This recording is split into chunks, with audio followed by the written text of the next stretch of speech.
been conveyed to the Minister of Health for appropriate action. The House is accordingly guided, and we wish Dr. Moth well in his assignment.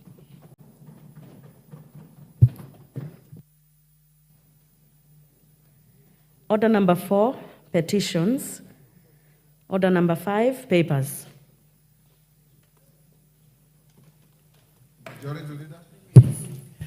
Thank you very much, Honorable Speaker. Honorable Speaker, I beg to lay the following papers on the table of the House today, Wednesday, August 14th, 2024, afternoon sitting.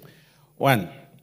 Sessional paper number 6 of 2024 on National Aviation Policy from the Ministry of Roads and Transport, State Department of Transport. 2.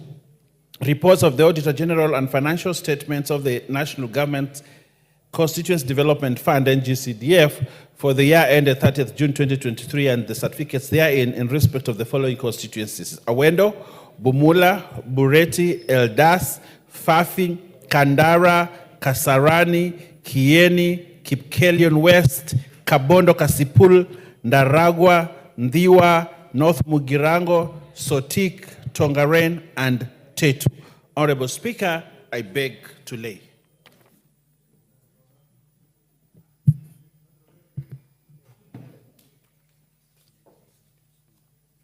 Order number 6, notices of motion. Vice Chairperson, Departmental Committee on Defense, Intelligence, and Foreign Relations. Bashir, is that you? Yes, Honorable Speaker. Go ahead.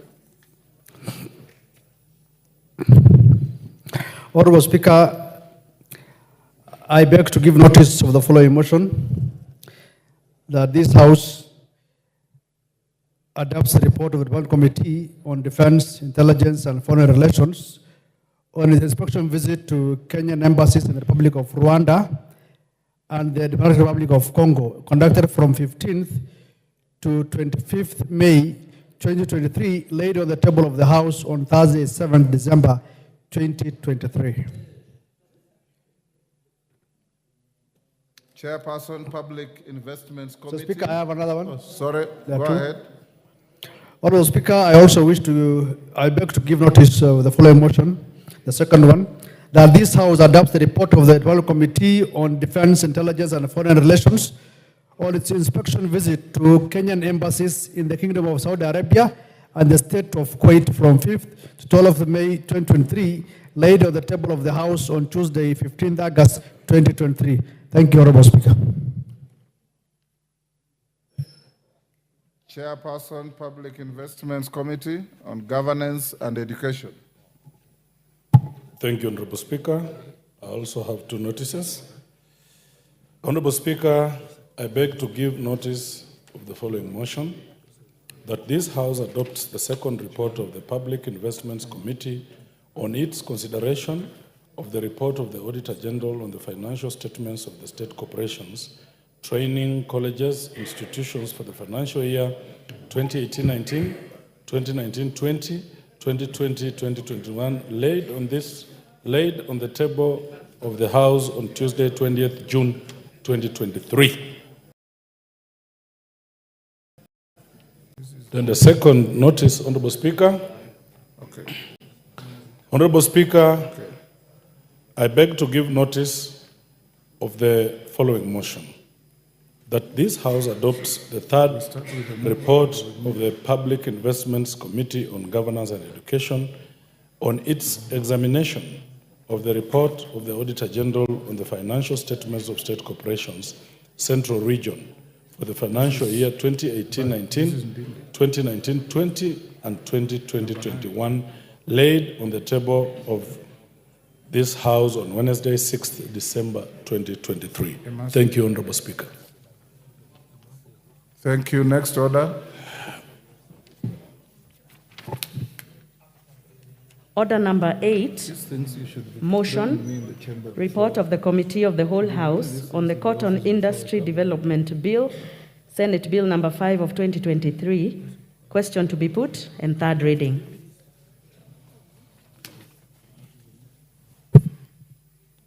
Order, honorable member, take your seat. The member in the, take your seat, honorable member.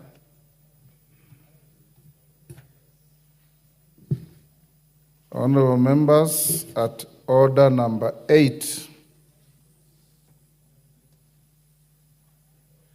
I now propose the question, which is that the Cotton Industry Development Bill, Senate Bill number 5 of 2023, be now read a third time. I put the question.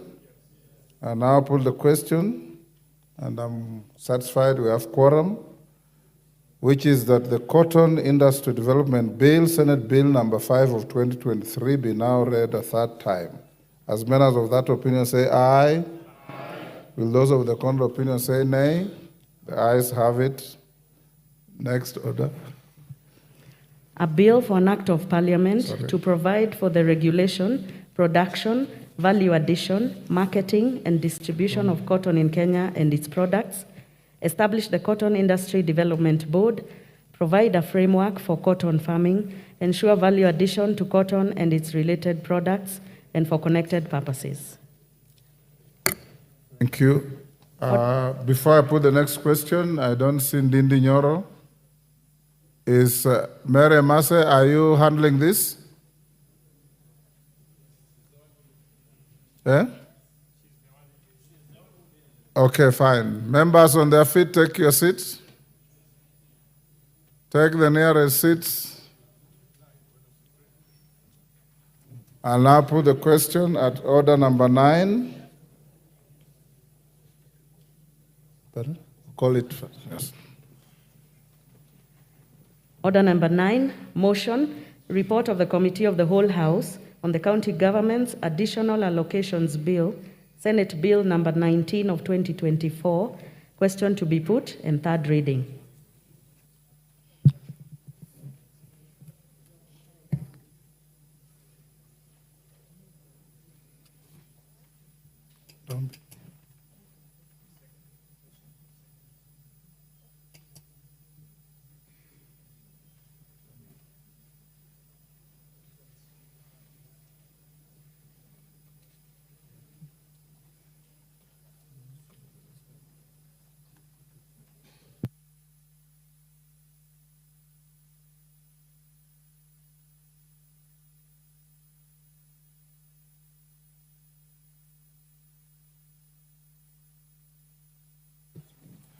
Honourable members, I'll now put the question at order number 9, which is that this House do agree with the report of the Committee of the Whole House on its consideration of the County Government's Additional Allocations Bill, Senate Bill number 19 of 2024. As members of that opinion say aye. Aye. Those of the contrary opinion say nay. The ayes have it. Mover. Honorable Speaker, I beg to move that the County Government's Additional Allocations Bill, Senate Bill number 19 of 2024, be now read a third time. And I also request Honorable Abilianga to second. Thank you, Honorable Speaker. I second. Thank you. I now propose the question, which is that the County Government's Additional Allocations Bill, Senate Bill number 19 of 2024, be now read a third time. I now put the question, and I'm satisfied we have quorum. Order, Kaimenyi. Order. Kailemia, sorry. Not Kaimenyi, Kailemia. In fact, she was my yearmate at the university. Honorable members, I now put the question, which is that the County Government's Additional Allocations Bill, Senate Bill number 19 of 2024, be now read a third time. As members of that opinion say aye. Aye. Will those of the contrary opinion say nay? The ayes have it. A bill for an act of parliament to provide for the additional allocations for county governments for the 2024-2025 financial year, the responsibilities of national government and county governments pursuant to such allocation and for connected purposes. Thank you. Order number 10, motion, inspection visit to semi-autonomous institutions of the East African community in Uganda. Question to be I said we go to, or is that a question also? Oh, yes, go ahead. Go ahead. Order number 10, motion, inspection visit to semi-autonomous institutions of the East African community in Uganda. Question to be put. Thank you. Honorable members, I now put the question at order number 10. Order, member for Kipipiri, which is that this House adopts the report of the Committee on Regional Integration on its consideration of the inspection visit to the semi-autonomous institutions of the East African community in Uganda, laid on the table of the House on Wednesday, 29th November 2023. As members of that opinion say aye. Aye. Will those of the contrary opinion say nay? The ayes have it. Next order. Order number 11, special motion, consideration of nominees for appointment as Cabinet Secretary and Attorney General. Honorable members, before I call the mover, allow me to acknowledge in the public gallery the following institutions: the Nyali Cambridge Link School, Lamu East, Lamu; St. Joseph's International Science School, Ainabkoi, Uasin Gishu; and Kipsilat Comprehensive School from Chepalungu in Bomet. I've been requested by Honorable Mandazi to welcome the school from Chepalungu. I'll give you 1 minute, and Honorable Rueda, also 1 minute. Start with Honorable Mandazi. Thank you so much, Speaker, for the opportunity you've given to me. So I welcome all our learners to the Parliament building so as to observe the proceeding and what we do as members of Parliament. I would like to encourage them that they work hard, because if you work smart one day, one time, you will be here. You will be a leader in the future who comes here to legislate, to see the process of making budgets. Of great concern, Mr. Speaker, is this particular school from my constituency. It's dear to my heart. It is at the lowest zone of my constituency. Suffering, Mr. Speaker, simply to mention, because I was there just 2 weeks ago and I told them they should come here so that they see what happens. Completely, it has no road accessibility. And I've taken it upon myself, although actually the CDF Act has removed us, was barred us from doing roads to improve accessibility to school. And it's a feeder road, classified under county. It is a concern to all of us and as an house that when such circumstances we face as leaders, it is upon ourselves to take it and handle it so that the students can be able to do it. If it's a feeder road, tell your governor to construct it. That is the work of the governor. Rueda, 1 minute.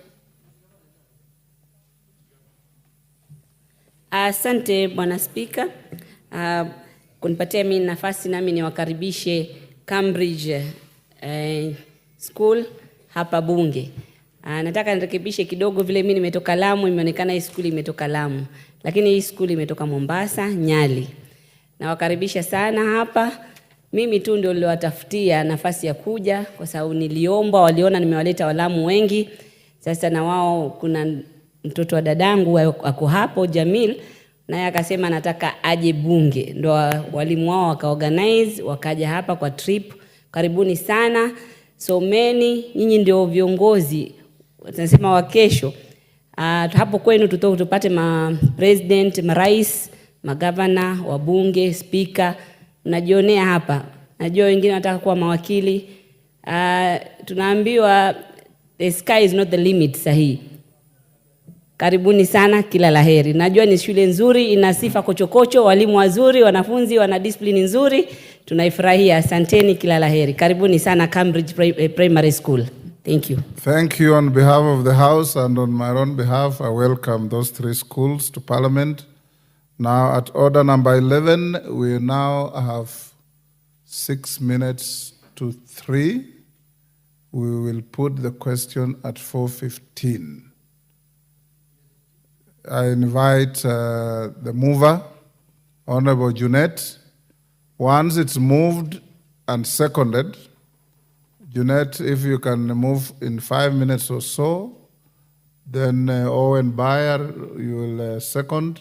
We propose the question. Members will be given 3 minutes each. Thank you, Mr. Speaker. Honorable Speaker, I beg to move that this House adopts the 3rd report of the Committee on Appointments on the approval hearings of nominees for appointment as the Cabinet Secretary for East African Community Affairs and Regional Development and Attorney General of the Republic of Kenya. Honorable Speaker, this report contains the proceedings of the Committee on Appointments relating to the approval hearings of the following 2 persons for appointment as Cabinet Secretary for East African Community Affairs and Regional Development and Attorney General of the Republic of Kenya, as forwarded by His Excellency the President on 30th July 2024 and communicated to the House by the Speaker on 31st July 2024, Mrs. Beatrice Askul Moe, CS for East African Community Affairs and Regional Development, and 2 Mrs. Dorcas Agik, Odong, Odwor, OGW, EBS, Senior Counsel, Attorney General of the Republic of Kenya. Subsequently, the Honorable Speaker referred the CVs of the nominees to the Committee on Appointments for approval hearings in accordance with Section 6 of the Public Appointments Parliamentary Approval Act, CAP, and Standing Orders 2044 of the National Assembly, Standing Orders. Further, the Clerk of the National Assembly notified the nominees, Mr. Speaker, and the public that the committee will conduct the approval hearings on Friday, 9th August 2024 at the Mini Chamber County Hall, Parliament Buildings. Honorable Speaker, the committee also invited the public to submit memoranda by way of written statements on oath, affidavit, on the suitability of the nominees. To this end, the committee received 4 memoranda. 1 was hand-delivered and 3 submitted by email. Section 6(9) of the Public Appointments Parliamentary Approval Act provides that any person may, prior to the approval hearing and by written statement on oath, provide the clerk with evidence contesting the suitability of a candidate to hold the office to which the candidate has been nominated.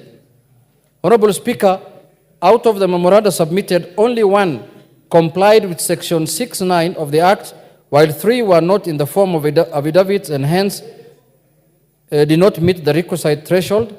A detailed analysis of the memoranda is contained in Chapter 3 of the report. Additionally, it is not worthy that for memoranda that did not meet the requirement of the law, the committee converted them into questions, and the members of the committee examined the nominees on all the questions from the public as evidenced by the report. Honorable Speaker, the committee also conducted background checks on the nominees by seeking references from the EACC on ethics and integrity, help on higher education loans board, Mr. Speaker, DCI on criminal records, ORPP on holding offices in political parties, and KRA on tax compliance. Honorable Speaker, in considering the suitability of the nominees for the appointment, the committee considered the constitutional and statutory requirements relating to the offices in question and whether the nominees' abilities, experience, and qualities meet the needs of the said offices. Honorable Speaker, further, the suitability of the nominees was assessed after scrutiny of their background, academic credentials, and professional qualifications, work and professional experience, personal integrity, as well as their performance during the approval hearings. To this end, the committee observed that 1, in addition to the already appointed cabinet secretaries, The nominees were drawn from various ethnic groups, including marginalized communities, and thereby a representation of Kenya's diverse communities. The nominees demonstrated an understanding of the mandates of the office to which they were being nominated. They articulated clear visions for the offices. Mrs. Beatrice Askul Moy is a career civil servant with vast experience in social governance and of arid and semi-arid lands. Ms. Dorcas Agik is an advocate of the High Court of Kenya with over 15 years' experience as a distinguished legal practitioner, hence meets the requirement for nominations as Attorney General enshrined in Article 1563 and 166 of the Constitution. She has served for over 30 years in the public service and exhibited a great sense of the roles of the Office of the Attorney General. On behalf of the committee, Mr. Speaker, Honorable Speaker, allow me to thank the nominees for offering themselves to the country and also thank the Office of the Clerk. But having said, Mr. Speaker, and having been part of the Committee on Appointment, Mr. Speaker, I participated also in the vetting of the nominees, Mr. Speaker. And I can tell this House, Mr. Speaker, without fear of contradiction, that this is now the real example of women that can lead this country, Mr. Speaker. Distinguished women, women who have prospered in their career, Mr. Speaker. Mr. Speaker, the nominee for the Attorney General position, Mr. Speaker, when she appeared before us, Mr. Speaker, and she was somebody known to you, Mr. Speaker, for quite some long time, Mr. Speaker, and you worked with her in your profession of the legal fraternity, Mr. Speaker. The lady was exemplary, Mr. Speaker. If the President has rewarded, Mr. Speaker, merit, Mr. Speaker, somebody who deserves a job, Mr. Speaker, then it was in the appointment, in the nomination of Mrs. Dorcas Oduor, Mr. Speaker, as the Attorney General of the Republic of Kenya. Mr. Speaker, that lady had vast experience in the field that she has been sent to serve, Mr. Speaker. She knew everything, from legal matters to treaties to all kinds of things that we questioned on her, Mr. Speaker. The exemplary work she has done in the ODPP, Mr. Speaker. I think, Mr. Speaker, this is a good example of women. Now, I am convinced that women can lead this country, Mr. Speaker. When I saw the interview of that lady is when I got convinced from that day that we can accept women leadership now, because we are always men chauvinists, Mr. Speaker. Men chauvinists. Now I've agreed that women is a good example of a leader, is a good example of a person who can be trusted with an office, Mr. Speaker, that deserves to be trusted to a woman, Mr. Speaker. Mr. Speaker, there is, Honorable Shakil is making noise here saying that why am I not appreciating my wife, Mr. Speaker?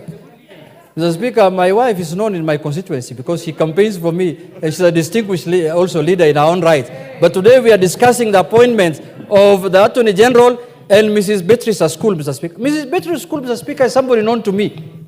She was in our election board. This is a lady who has shown how you can come from the bottom of the pyramid and go far, like today being our cabinet secretary in this country. Mr. Speaker, no, bottom up is another case. But this one is a bottom up for a different matter, Mr. Speaker.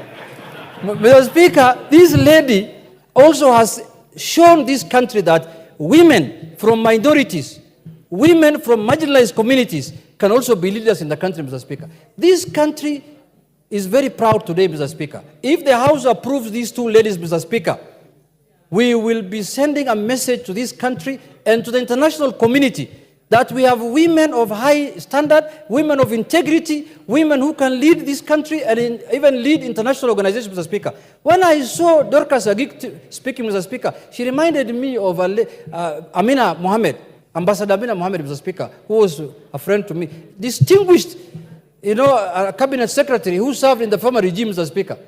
Mr. Speaker, I urge this House that let us not take a lot of time in discussing these two women. These are women of high caliber, high standard. These are women who can lead this country at any time, Mr. Speaker. So with those few remarks, Mr. Speaker, I support and I request the House to support the committee's recommendation to approve the two nominees, Mr. Speaker. With those few remarks, I call upon the Deputy Majority Leader, Honorable Owen Baya Yah, to second the motion, Mr. Speaker. Thank you, Honorable Speaker. Honorable Speaker, I want to thank the Leader of Minority for moving with passion the adoption of this report, noting that during the interview, he was really impressed by these two ladies. Honorable Speaker, I second this motion very, very strongly, that Dorcas be made Attorney General of this country, and that Mrs. Askul be made Cabinet Secretary in charge of East African Community, ASAL, and Regional Development. Honorable Speaker, allow me to commend the committee first, which was chaired by yourself, for a commendable job, for working long hours, and ensuring that the report of the committee was tabled in accordance with the prescribed timelines of the Public Appointments Parliamentary Approval Act. Honorable Speaker, the committee, which worked many hours, undertook intensive scrutiny of the evidence that was tabled before the committee. Honorable Speaker, I want to confirm to this House that Kenyans of all walks of life participated in the vetting and interviewing of these people by bringing in very many memorandums and questioning many things, which also shows the growth of our democracy and constitutionalism in this country. Honorable Speaker, the public participated. So if there is any issue about public participation, they participated vigorously in terms of vetting and in terms of ensuring that we got the best. Honorable Speaker, also, we ensured that government institutions like the EAC, KRA, HELB, DCI, and ORPP also brought in information to support the vetting and the committee during that time. Honorable Speaker, I would like to zero in on one candidate, Beatrice Askul Moe, from the marginalized community, a Turkana, who started from down there, from a trade certificate to those small documents, and rose until she got a degree, she got a master's. You can see growth in the education of this lady, until she became a CEC, a county executive committee member in a county. And she ran a whole department, several departments. You can see even ODM at one time appointed her as one of the members to nominate the running mate of their candidate last time. So you can see a lady grounded properly in governance. You can see a lady grounded properly in public service. You can see a lady that is enthusiastic about serving her country. Honorable Speaker, I think we have the right candidate for the job. All she's required to do, settle in and serve Kenyans, notwithstanding where she is coming from. So I would like to ask this House, as we approve this lady, as we approve Mrs. Beatrice Askul Moe to be the Cabinet Secretary in charge of East Africa, she will be our top diplomat within East Africa. She will be our link between the regional government and the national government. Honorable Speaker, we have the right person, and I would like to request this House to support Beatrice Askul to be appointed as Cabinet Secretary in the Republic of Kenya. Honorable Speaker,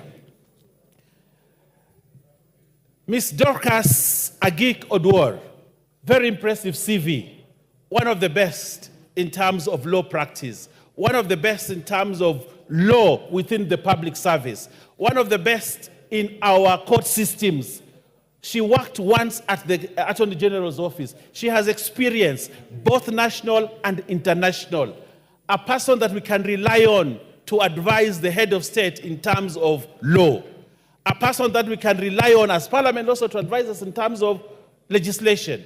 Someone who will not sit at our legal drafts and look at them without making an input that is positive, that will help this Parliament to actually improve on legislation and the quality of legislation that comes out of this House. Honorable Speaker, Dorcas Agik Odwor is that person that I would like to see her sit in the state law office as the Attorney General of this country and assist us and assist the President. Her job is cut out for her, Honorable Speaker. Her job is cut out well for her. You know, Honorable Speaker, as government has lost so many cases in courts. We know, Honorable Speaker, even Parliament has been challenged. Many instances where government is embarrassed because a law has come here and it has gone to court and knocked down. We want to request Dorcas Odor, if she is approved by this House, and I want to urge members that we approve her, that she improves on the quality of laws in this country and the advice that she gives the heads of state and all other government, so that government stops losing cases. We have huge bills running almost $1 trillion because government has lost cases and the government has to pay. Honorable Speaker, lastly, I want to say this and to pay a glowing tribute to your leadership. During the vetting process, you stood out as a nationalist, as a Kenyan who loves this country, and guided us very well during the sessions. Even when it has to take many hours, even when you had to take a break to attend to other matters, but you were there punctually on time. Sometimes you came and embarrassed us earlier than ourselves, and yet you are busier than us. But I want to thank you, pay glowing tribute to your leadership, and for guiding us and for ensuring that this country has the right cabinet. I want to thank you, Honorable Speaker. I want to thank members for listening to us, but I also want to ask you that together we approve these members so that the cabinet of Kenya can now sit, transact business, and we take this country to the next level. I thank you, Honorable Speaker, and I second. Thank you, Honorable Mbaya. I now propose the question, which is that taking into consideration the findings of the Committee on Appointments in its third report on the vetting of the nominees for appointment as Cabinet Secretaries for East African Community Affairs and Regional Development and Attorney General of the Republic of Kenya, laid on the table of the House today, Wednesday, 14th August 2024, and pursuant to the provisions of Article 152.2 and 156.2 of the Constitution and Sections 3 and 8 of the Public Appointments Parliamentary Approval Act, Cap 7F, this House approves the appointment of the following persons. 1, Ms. Beatrice Askul Moe as the Cabinet Secretary for the East African Community Affairs and Regional Development, and 2, Ms. Dorcas Agik Odong Odwor, Senior Counsel OGW, as the Attorney General of the Republic of Kenya. Onyango Koyo. Thank you very much, Honorable Speaker, for honoring me with the opportunity. I want to take this opportunity to thank the Appointment Committee. 3 minutes or less. To thank the Appointments Committee for doing a meticulous job in approving the appointment of these very serious ladies. Beatrice Askul, I have known her through the party levels, and she's a serious, level-headed girl. But I want to speak seriously about the incoming Attorney General of Kenya, Dorcas Agik Odong Odwor. Dorcas Agik Odong was born in Sido East, Northeast Kano, Miwani Division, Moroni constituency. But at a later point, she met a man of love of her time, Engineer Odwor, and they got married and settled in Alego, Siaya County. So while we congratulate her from Moroni, we want to make it ample clear that she now belongs to Siaya County and not Kisumu County. And that Kisumu County... Koyo. Dorcas Agik belongs to Kenya. To Kenya. Yes. Yeah, thank you very much, Honorable Speaker, for the correction. But because we are living in a political world where people are scrambling for resources, I want to make it clear that while we thank God and we thank the appointing authorities for Dorcas, because Dorcas has worked in a serious challenges throughout her life. Dorcas was meant, if there was no political games, was meant to have been the first DPP in this republic. Those people in the legal fraternity knew when the interviews were done who qualified to be the first. And even the Honorable Speaker knows the truth.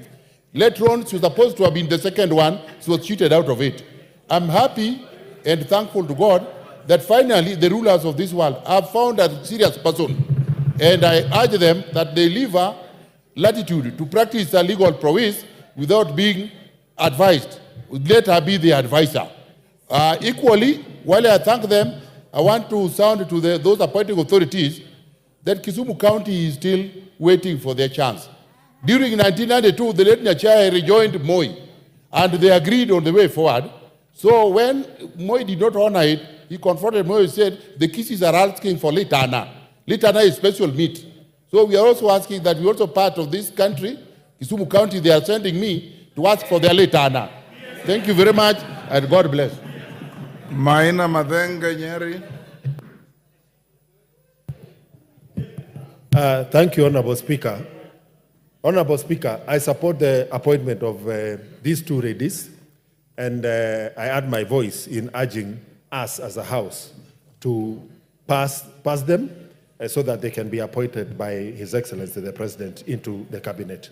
Honorable Speaker, I think this is one of the areas where the President and this House will have performed quite well in terms of the improved gender parity in the Cabinet. And the other aspect, Honorable Speaker, is the widening up of the space in terms of participation of Kenyans from different persuasions in the Cabinet and in the top leadership organ of the country. Honorable Speaker, I dare propose to Kenyans that I think it is time that we adopted this model of governance every time after elections. That it is not sufficient for the winner of a presidential election to just restrict their sights on the side of the country that actually voted overwhelmingly for the winner. Because once you win, you become a president of the entire country. It is best if presidents going forward will look at the nation with the lenses of the entire nation and always give us the best possible brains in the leadership at the cabinet and other appointments. Honorable Speaker, I look at during the last tenure of the late President Moi, and he had to appoint Baba into his last term when Tinga Tinga was swallowed by the cockerel. Later, the Tinga Tinga was swallowed by the cockerel.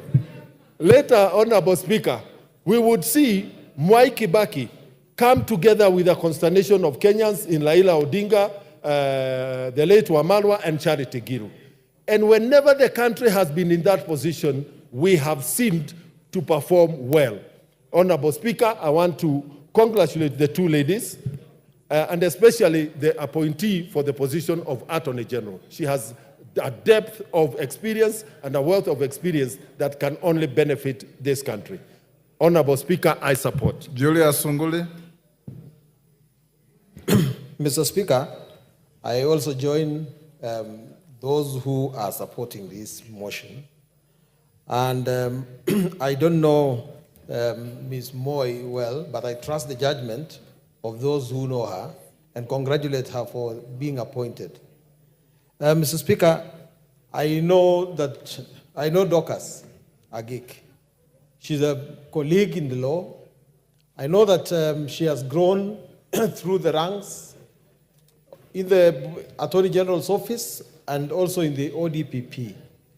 She's a special one in the sense that for the last two Attorney Generals we have had experience in the other arms of government, one as a judge and the other one as a member of parliament. But this is a distinguished lady who has patiently looked into the law in different aspects. She's been in the civil part of the Attorney General as well as in the criminal department. I know that a lot rotates around the office of the Attorney General, and we as lawyers are looking for a head of the bar who understands us. I know that there is a lot that is going to be coming to this house that needs to be observed by the Attorney General. I know that the Attorney General needs to advise government, especially on what is right and what is wrong in financial transactions. We hope, and I join my colleague who says, we hope that the government will take the advice of the Attorney General and not the other way around. because it so happens sometimes, Mr. Speaker, that attorney generals have to say things that the executive does not like. We hope that the things, because we believe in the rule of law, Dorcas's advice and the accolades we are giving to her will be of good meaning to the government as it is today. The two ministers are joining the government of different political parties. And this is going to be a big challenge. We hope that they don't go there to serve the party that appointed them, but indeed that they will serve the country at large. I support. Puyo Nanok.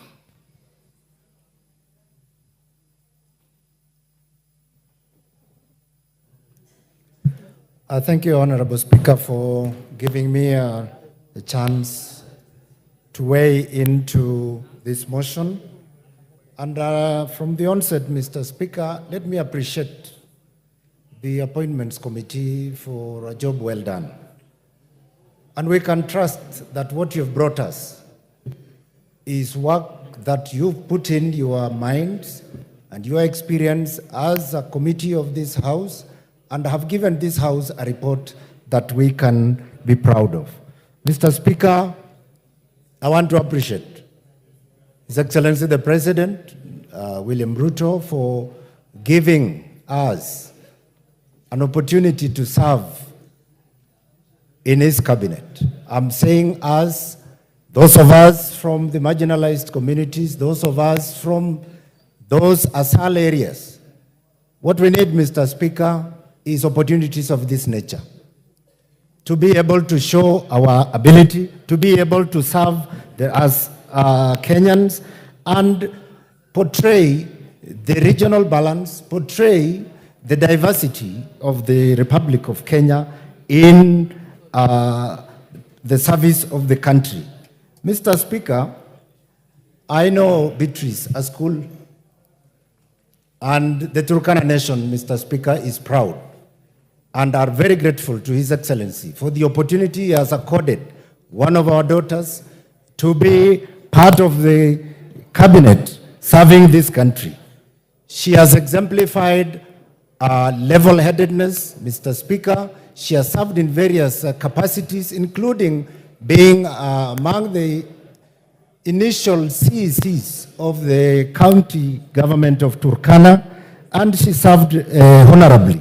And so, Mr. Speaker, it is an opportunity that we want to say thank you to His Excellency as the appointing authority, but I will not want to stop before I say thank you to the former Prime Minister, Honorable Raila Odinga, for having tapped and seen the ability that Beatrice School has shown.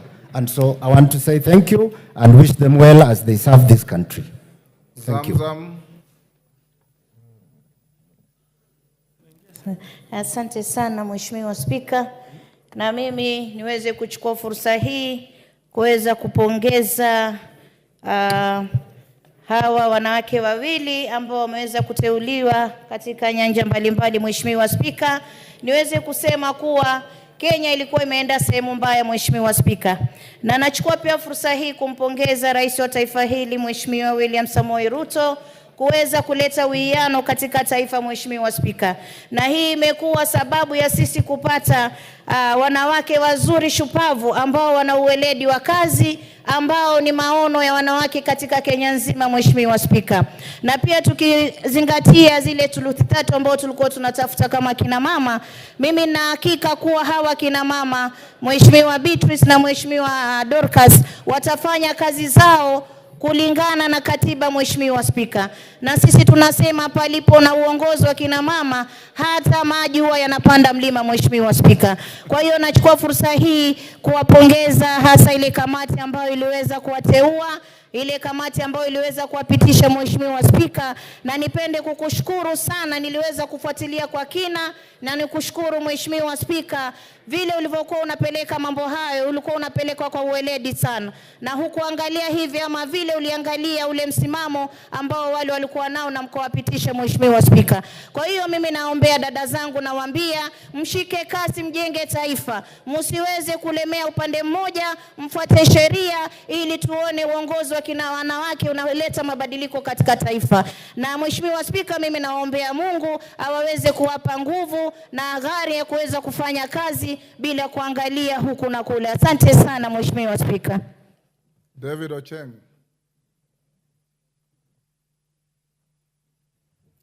Thank you so much, Mr. Speaker. Mr. Speaker, I followed the proceedings of this vetting, and I can tell you, because you don't watch yourself, your committee enjoyed this vetting these two ladies compared to what we saw the other week. Because these two ladies were grace, candor, honesty, heartfelt answers. We watched them, and we believe, Mr. Speaker, that these were right nominations. Mr. Speaker, since when I was 17, the first election, every candidate for president talks about Singapore and South Korea and Malaysia. I heard that year, President Moi himself, Baba Raila Odinga was a candidate at that time, and they were saying, we want to build a South Korea. I heard the same stories in 02 between Kibaki and Uhuru Kenyatta. I heard the same stories last election between Raila Odinga and William Ruto, who is now the president, that they want to build a Singapore. So, Speaker, the biggest secret, the distinguishing feature of South Korea, Singapore, Malaysia, has never been the roads they built, not the planes they built, but the energy they put in their character and meritocracy in how government is run. I believe these two ladies, Mr. Speaker, epitomize what public service should look like. And I believe, Mr. Speaker, that in future, if we go this way, then this country can do well. I only hope and pray, because the cabinet is the foremost advisor of the president.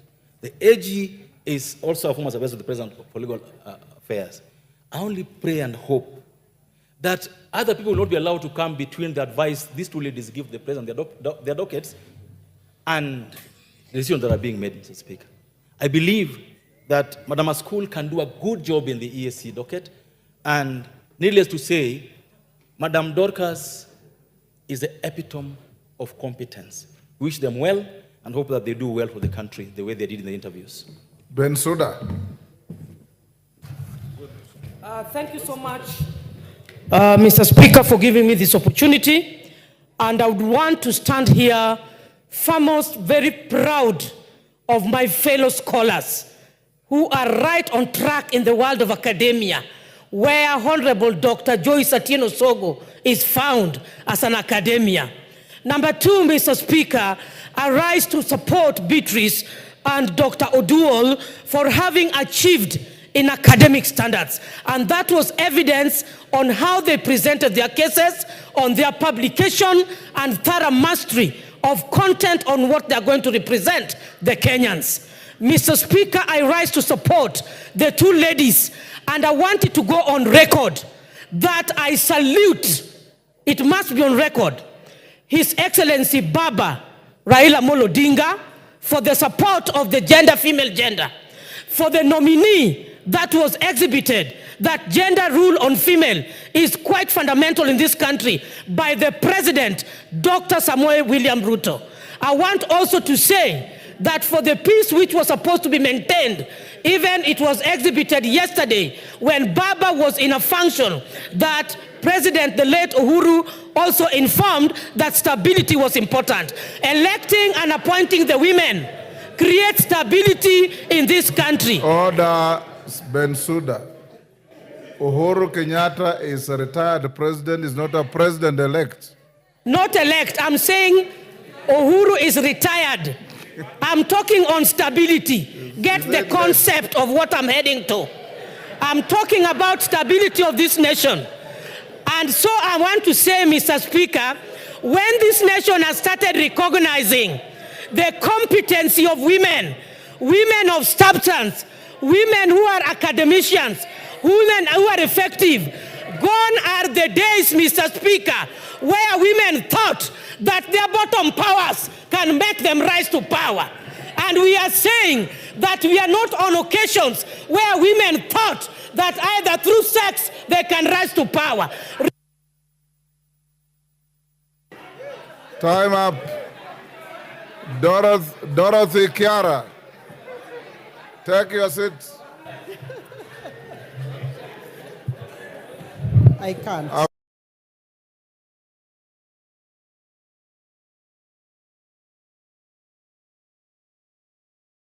Thank you, Honorable Speaker. Honorable Speaker, I also want to join in this motion and commend the Appointment Committee for the work well done. Honorable Speaker, we are talking about nominees who have qualified to become Cabinet Secretary after the vetting, and who I suppose this House will have consideration and recommend them so that they can go and work for Kenya. Honorable Speaker, I have listened very passively to the speakers in this House, those who know on Beatrice very well, who has been given the docket of East African Community and Regional Development. And Honorable Speaker, from what I'm getting and even from watching how she performed in the interview, I am convinced this is the right person for that docket. Honorable Speaker, I also listened to the nominee for Attorney General, Honorable the Lady Dorcas Oduol, and Honorable Speaker, I'm convinced she is the right person. And Honorable Speaker, I want to say this very quickly. I heard Honorable Junet talking about if these women, and I want to say for record, Honorable Speaker, women, when given and accorded an opportunity, they can be able to perform much better than even the male counterparts. Honorable Speaker, I'm saying this because it's always said, what a man can do, a woman can do it better. Honorable Speaker, I am saying, in the next subsequent nominations, Honorable Speaker, I want... Mishimbogo. Thank you, Honorable Speaker, sir. Honorable Speaker, I stand to support this motion by the Committee of Appointment. Honorable Speaker, from the onset, I want to appreciate His Excellency Dr. William Samoei Ruto for making an history. He has made history today, having nominated the first woman who is going to occupy the position of Attorney General in the Republic of Kenya. That is an history, and I want to say thank you. Second history is to nominate a woman from a marginalized community, the Turkana, the first woman, if approved by this House, to be a Cabinet Secretary in the Republic of Kenya. Thank you, Dr. William Samoei Ruto, for making history. Honorable Speaker, when we are doing vetting, it was really amazing. Dr. Dorcas Agik demonstrated knowledge, even on technical issues on the portfolio she's going to occupy. She also demonstrated the path and a roadmap from where we are and where we want to be as a country. The professional experience she has in terms of legal matters. She has worked in the judiciary and so many other areas pertaining law. Honorable Speaker, Madam Beatrice Askul is a person I know. I've been with her in the ODM. She really proved that she's going to bring some measures and strategy to help the communities in the Asal area, having been born and bred in Turkana, being part of Asal area. Honorable Speaker, I think this was the best thing which our president has really done for this country. I know now we are making progress in terms of gender mainstreaming, or rather gender balance. It's now we are feeling the gender disparity which we have been having in this country. I'm so happy that to Bashir. Honorable Bashir. Thank you, Honorable Speaker. First and foremost, I want to appreciate the Appointment Committee for the thorough job that we have been doing. I watched the vetting process of these two great women during the vetting, and I can attest that you, as a chair of that committee, plus your members, you handled them very well. Coming back to the two great ladies, I want to congratulate them first for making it to the list of being nominated by His Excellency the President. These are two women who have demonstrated that they have capacity, they have knowledge, and the wherewithal to handle what awaits them. The Attorney General nominee, Ms. Dorcas Odwol, is returning back to the Attorney General chambers, having worked there before. And so she understands the role expected of her as the next Attorney General of this country. And being the first woman to also occupy that house, she has all the knowledge and the capacity, and that has been demonstrated. To Beatrice Moy, who comes from Turkana, which is also a marginalized part of this country, and coming from the pastoralist community, I want to also thank the President for nominating the first Turkana woman to be in the cabinet of this great nation of Kenya. I know that Beatrice, having worked in Turkana before, and she started from the lower level and risen to the ranks, has the capacity to perform her duties as East African Community and Regional Development. And I'm sure these two ladies will show Kenyans that they have the capacity to perform even better than most people will think. I want Carolo Mondi. Thank you very much, Right Honorable Speaker. It gives me a great pleasure to stand on behalf of Class of 90, University of Nairobi, to support the nomination of Dorcas Odwol as the Attorney General of the Republic of Kenya. Class of 90, I believe, is the most consequential class in the history of University of Nairobi. We've produced a president and many other leaders in this country. And now we are producing the first female Attorney General of the Republic of Kenya. I did join the Office of the Attorney General with Dorcas, and we have worked closely together for many years, and I have full confidence in our ability to discharge the duties of that office. I'm also very happy to reinforce what Honorable Koyo said, that Dorcas has waited a long time for this opportunity. She should have been our first DPP under the 2010 Constitution if it was not for negative politics. Most recently, we've been working together with Dorcas on establishing a framework criminal investigations law, which we do not have in this country, so as to help in fighting corruption. And hopefully very soon, I did send a request to your office, we will be able to generate a draft of a bill that will regulate criminal investigations in this country.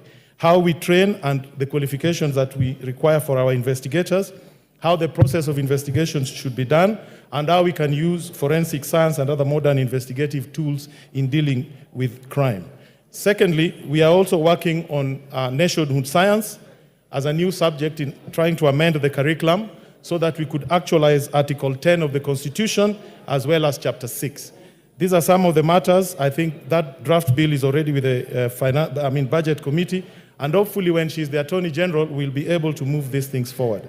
Finally, Mr. Speaker, I did request, and I wrote to you, that when an appointments committee gives us the... And who this House has to approve this afternoon so that they can start discharging their duties.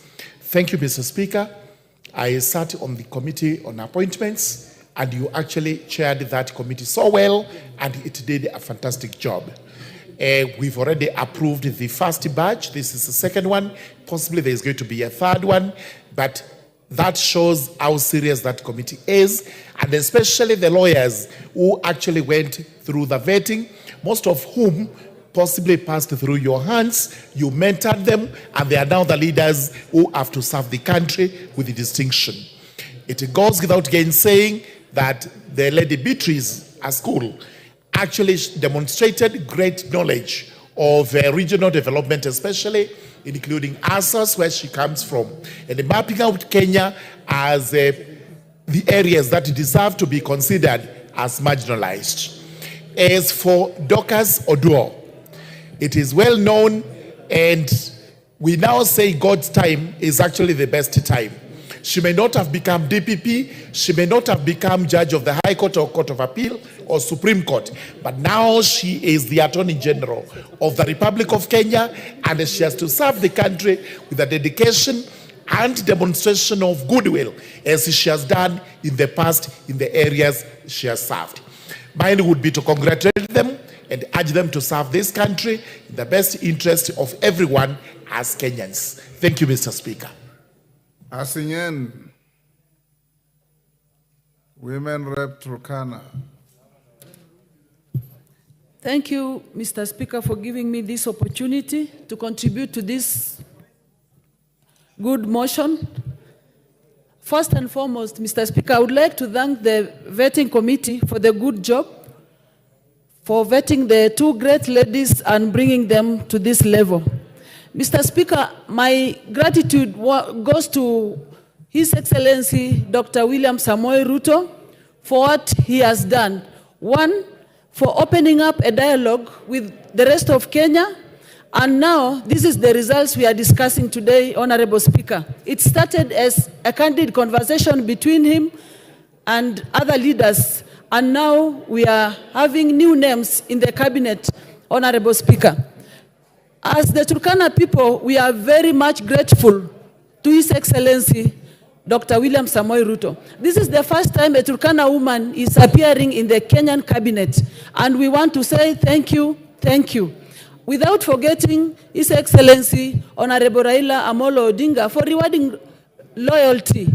Honorable Beatrice Askul has been a staunch supporter of one Honorable Raila Amolo Odinga. So we want to thank him also for rewarding loyalty, Honorable Speaker. Now, at the moment, Honorable Speaker, I'm a comfortable leader because I can really see we are headed to the right direction. The country is headed to the right direction. If those marginalized communities are now part and parcel of the decision-making table, Honorable Speaker, we now feel like we are also fully fledged Kenyans. So we want His Excellency Dr. Samoei Ruto to continue steering the country towards that unity path so that those that have never had a chance to feel to be Kenyans can feel to be Kenyans. I want to thank Bishop Hamala. Thank you, Honorable Speaker. I rise to support this special motion on appointment of the Cabinet Secretary and the Attorney General. I want to applaud you, Honorable Speaker, for the good work you did with the vetting committee. And Honorable Speaker, I want to say that it's a very good time for women of Kenya because the girl child in the past felt marginalized. But with these appointments, we are seeing that women are getting into their space. Sometimes it's worrying that the boy child may be getting in trouble. So this is a good signal, good indicator for the girl child. And what I know, Madam Beatrice and the Attorney General, Madam Dorcas, these are great Kenyans. And also at the same time, Honorable Speaker, it is important to note that His Excellency President William Ruto and the Right Honorable Raila Amolo Odinga have done something for this country.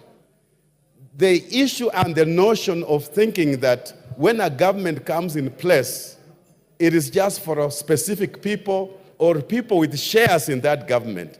This has brought that to an end, where all Kenyans feel this is their government, they are part of Kenya, and we can be proud of being Kenyan citizens. We can be proud of our government, and we can go to those offices without feeling intimidated or thinking that if I don't own a share, I am not part of it. Even the people in Turkana, people in Western Kenya, people in the coastal part of Kenya are now part of this government. Whether they have come in through the door, through the window, even me, I've come in through the window, and I am on the inside. On the inside, I'm inside. Wanjiku Moya. Thank you, Honorable Speaker. On the onset, I stand on behalf of my Committee of Regional Integration to congratulate the two great ladies, especially Honorable Beatrice, who will be working close to us, and also recognizing that the AG is a critical position, particularly this time when we are handling the amendment of the treaty, also in keeping the legal instruments of the community. And the AG will time and again be advising the Council of Ministers. Honorable Speaker, I look forward and hope it is during this time of the CS Beatrice, the incoming EAC minister, we shall realize the ever-challenging issue of financial mechanism. We have always had the remittance avenue, and we have been looking forward as a community how to resolve this matter. I hope it is during her time we shall realize this, and it will be a thing of the past which has been troubling the community. Honorable Speaker, it is also a critical time because we are already in the political confederation, a transition to the political federation, and I'm proud because this House, through our committee, were able to give the amendments and the contribution, and I am also hoping it is during the CS Beatrice that this political confederation will be realized. As a woman leader in Kenya, in this House, as women of this country, as Honorable Junet have said, we are very proud because we have been able, not looking where the women came from, either ODM or Kenya Kwanza. As women tribe of Kenya, we have been able to produce two great women who will steer the matters of this country, and we are very proud, and again, I congratulate them. Rico, member for Turkana South. Thank you, Honorable Speaker, for giving me this opportunity to raise my voice on this motion. Honorable Speaker, I want to start by appreciating the Committee on Appointments for recommending these two ladies to these positions. Honorable Speaker, I want to be very clear that this government belongs to all of us. This government, we are shareholders of this government. Despite the fact that we are opposition, you are executive, we are all in one government. Honorable Speaker, to be very clear, Honorable Askul is my constituent. And I have known her from my childhood. She has done a lot in terms of working with the non-governmental organizations, Oxfam, World Vision, and all those NGOs that are supporting the ASAL areas. Honorable Speaker, I want to appreciate His Excellency Dr. William Samoei Ruto for considering the Turkana Nation as part of his government. In addition to that, I want to appreciate His Excellency Engineer Raila Amolo Odinga for having proposed a Turkana, the first lady, to sit in his government. Honorable Speaker, this will bring our nation together by considering the marginalized community. The marginalized community will consider that they are part of this government. Thank you, Honorable Speaker. Wakili Mreu.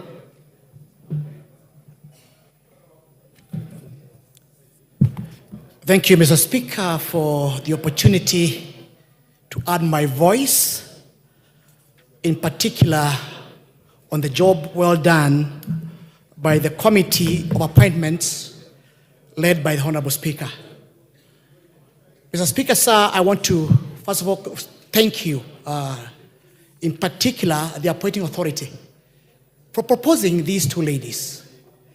And as the Secretary in charge of Legal Affairs of the UDA party, is in line with our Constitution to ensure that we bring as many ladies to areas of leadership as much as possible. And therefore, Madam Beatrice, Madam Dorcas are aligned in our Constitution. Second, Mr. Speaker, in particular on the issue about the Attorney General, I happen to know Dorcas Odwo for many years as a commercial practitioner. She joined the AG Chambers as a state prosecutor, as a state counsel. She has grown through the ladder, and therefore she knows all the cracks and corners in the AG Chambers. Mr. Speaker, the Attorney General Chambers is the largest law firm. It requires somebody who has got the intricacies of the running of that organization. It has one side on litigation, and the other side, it's all the government in terms of the commercial side of the government. And there's no better person to run that organization like Dorcas Oduor. And finally, Mr. Speaker, the broad-based government is not working. If it were not for the proposal for broad-based government, we would not have the qualities and the knowledge of Dorcas Oduor. And therefore, Mr. Speaker, I support the motion. Jared Okello. Honorable Speaker, I thank you very much. Firstly, allow me to congratulate our two gallant heroines. Honorable Speaker, before the ravaging floods of the 60s in Nyando constituency, the family actually lived there. Then they moved to Muhoroni constituency. And therefore, just like Honorable Koyo, I also claim stake. Honorable Speaker, I have known Dorcas, and she is beautiful both physically and mentally. And Honorable Speaker, she has what it takes to run our legal systems in the office of the Attorney General. If given time to operate, Honorable Speaker, the litany of cases being lost in our courts of law against the government, Honorable Speaker, is a testament that there is a disconnect somewhere. Somebody is not being given an ample opportunity to serve this country in that capacity. If there are other people advising the President over and above the advice coming from the Office of the Attorney General, then that has to stop so that Dorcas can be given an opportunity to serve this country that she loves. Honorable Speaker, I have known Beatrice Askul.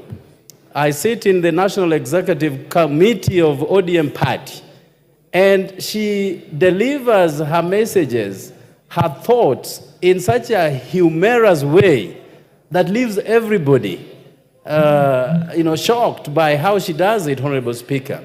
I have full confidence in these two ladies that I have known so well over the years, that their dockets that have been given to them will have what we call a rapid flight towards progress, Honorable Speaker. And therefore, I support and I congratulate these two wonderful women. Asante sana. Ferdinand. Thank you, Mr. Speaker, for giving me a chance.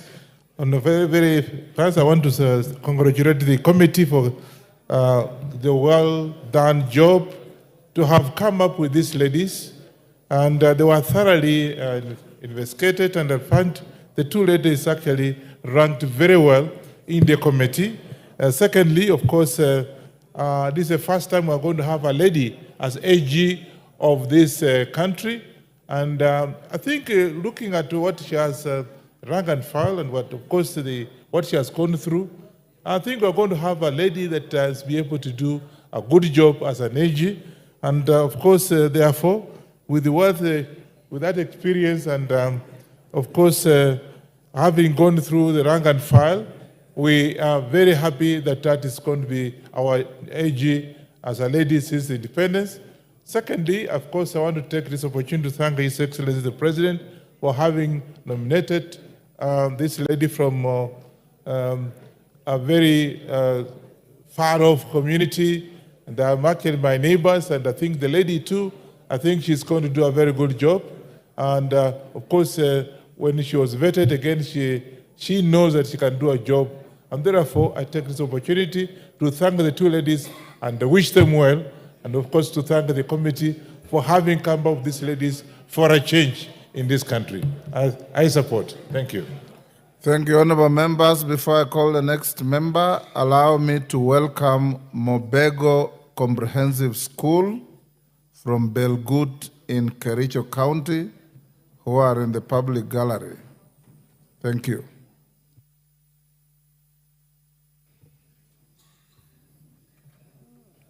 Thank you, Mr. Speaker. Mr. Speaker, Kenya is a melting point of many nation states. And Mr. Speaker, all of us must remember our forefathers when they brought us together from different regions to put a claim to this beautiful premier nation called Kenya.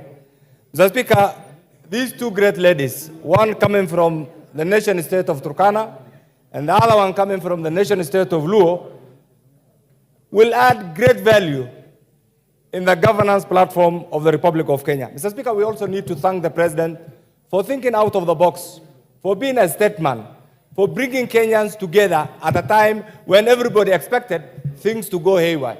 Mr. Speaker, we also want to appreciate your leadership and the way you have steered that committee in the whole public discourse, Mr. Speaker, at a time when there was a lot of public scrutiny. Mr. Speaker, these two individuals, Dorcas Award will bring in a thorough institutional experience, a knowledge in public law, to transform this great institution called the Office of the Attorney General. And you know, Mr. Speaker, as a person of immense legal mind, that office requires a complete change, Mr. Speaker, so that the problems this country has been facing in legal advice, Mr. Speaker, are sorted out once and for all. My good lady, my sister, Patrice, once upon a time, Mr. Speaker, you remember this also, I am sure you remember, one time Zaimoy went to Turkana, Lodwa, and as usual, after his public pressure, one of the members of parliament, and I don't want to mention the name, stood and said, "What about Turkana?" I think that era is now gone. Every phase of the Republic of Kenya, courtesy of our constitution, plays a critical role in our governance structure. And therefore, Patrice and cohort, wherever you are, please don't let down the pastoralist nation. Demonstrate, because now... Chair Orot. Chair Orot, Joseph. Thank you, Mr. Speaker, for giving me this chance to take time to congratulate the nominees, Dorcas, Agik, and Patrice, Askul. Thank you so much, Mr. Speaker, because of especially the perseverance and the patience that the vetting committee had during that time of vetting these nominees. Mr. Speaker, I took time to watch and even observe what was going on. In most cases, Mr. Speaker, you took time. You took time, Mr. Speaker, even to rally behind the committee, and I must congratulate you on that, Mr. Speaker. I want also to congratulate His Excellency the President for endorsing the two names. As my colleagues have mentioned, for the first time in the history of Kenya, we are going to have a lady AG who is going to be the legal advisor of this country, and I want to wish well Dorcas in her new work and new job when we are going to, because we are going to approve. Secondly, Mr. Speaker, this lady Beatrice from Turkana. Mr. Speaker, I want to say that I want to welcome her because I'm in the Committee of Regional Development, and I know when she's going to be approved here, Mr. Speaker, she's going to do her job well. Otherwise, I want also to congratulate the entire members of Parliament also because of the unity that we have together and the way we have been working, Mr. Speaker. Thank you so much, Mr. Speaker. Lillian Kogo. Thank you so much, Dr. for this opportunity you've given me. I also rise to support, and I want to thank the committee for the good work they did, and I want to thank the honorable ladies nominee who were given an opportunity to serve our country. And as they were being interviewed, I saw they observed and they were very well versed with Article 232 of the Constitution of the Republic of Kenya. I want to implore the systems to give them money to work, because it is one thing to be given an opportunity and it is another to be facilitated to do your work well. So I urge Parliament that has the power of the pocket to give them money. We wish them well as ladies of this republic. And when you looked at them, Honorable Speaker, they are elegant, they are also eloquent, they are exposed, and they are well educated and well informed in what they were being asked, and I know they are going to deliver well in their docket. I also want to thank Parliament and especially the committee that was doing this job. The kind of questions the committee was asking was serious questions that showed that this time round there was no joke, and it was not just a matter of passing nominees. So I want to wish them well, Honorable Speaker, and I know as women they are going to deliver. I want to thank the President, Dr. Ruto, for considering women. And I also want to thank my party leader that given an opportunity, he also considers women. Emancipation of women in leadership is taking a different turn, and I know it's going to be for our good. I thank you, Honorable Speaker. Taitumu. Next. Yes. Okay, thank you, Mr. Speaker, for this opportunity. First of all, may I start by congratulating the two gracious ladies for their appointment. Mr. Speaker, these two ladies exhibited high degree of competence and also in-depth knowledge of their subject area. Madam Beatrice Askul is a real role model for the girls of this country, particularly from the peripheral areas and the marginal areas of this country.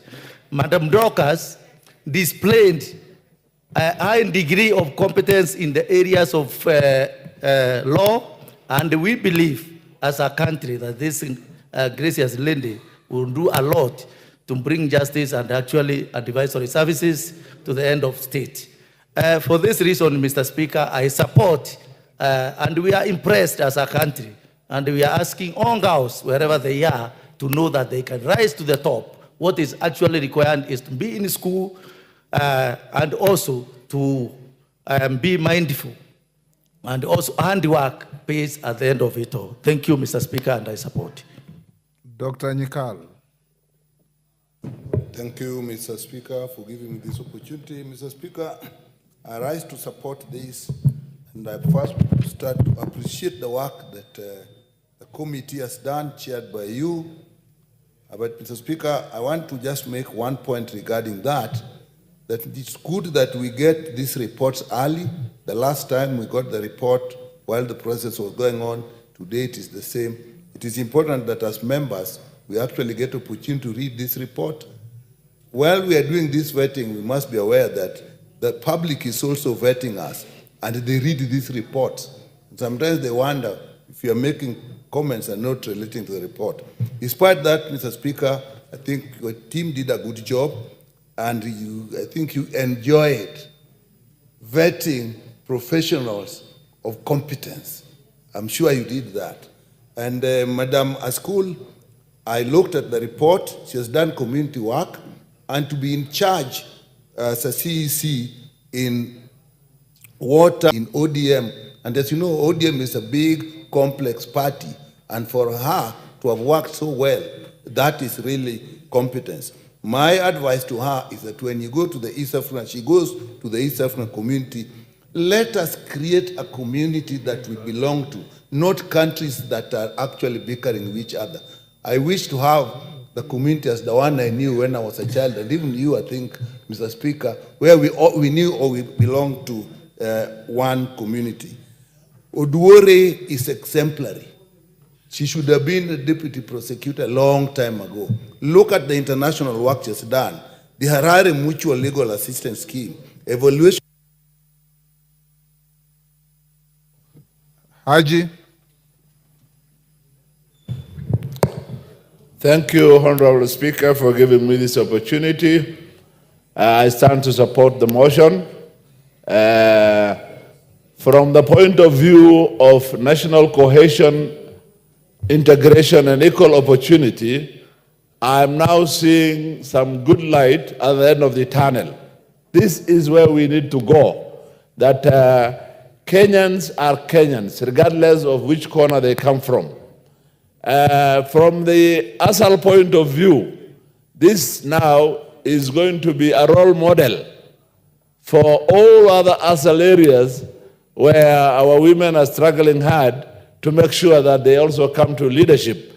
So if she has done it, why not others? So it's a role model for ASAL areas. For Madam Dorcas,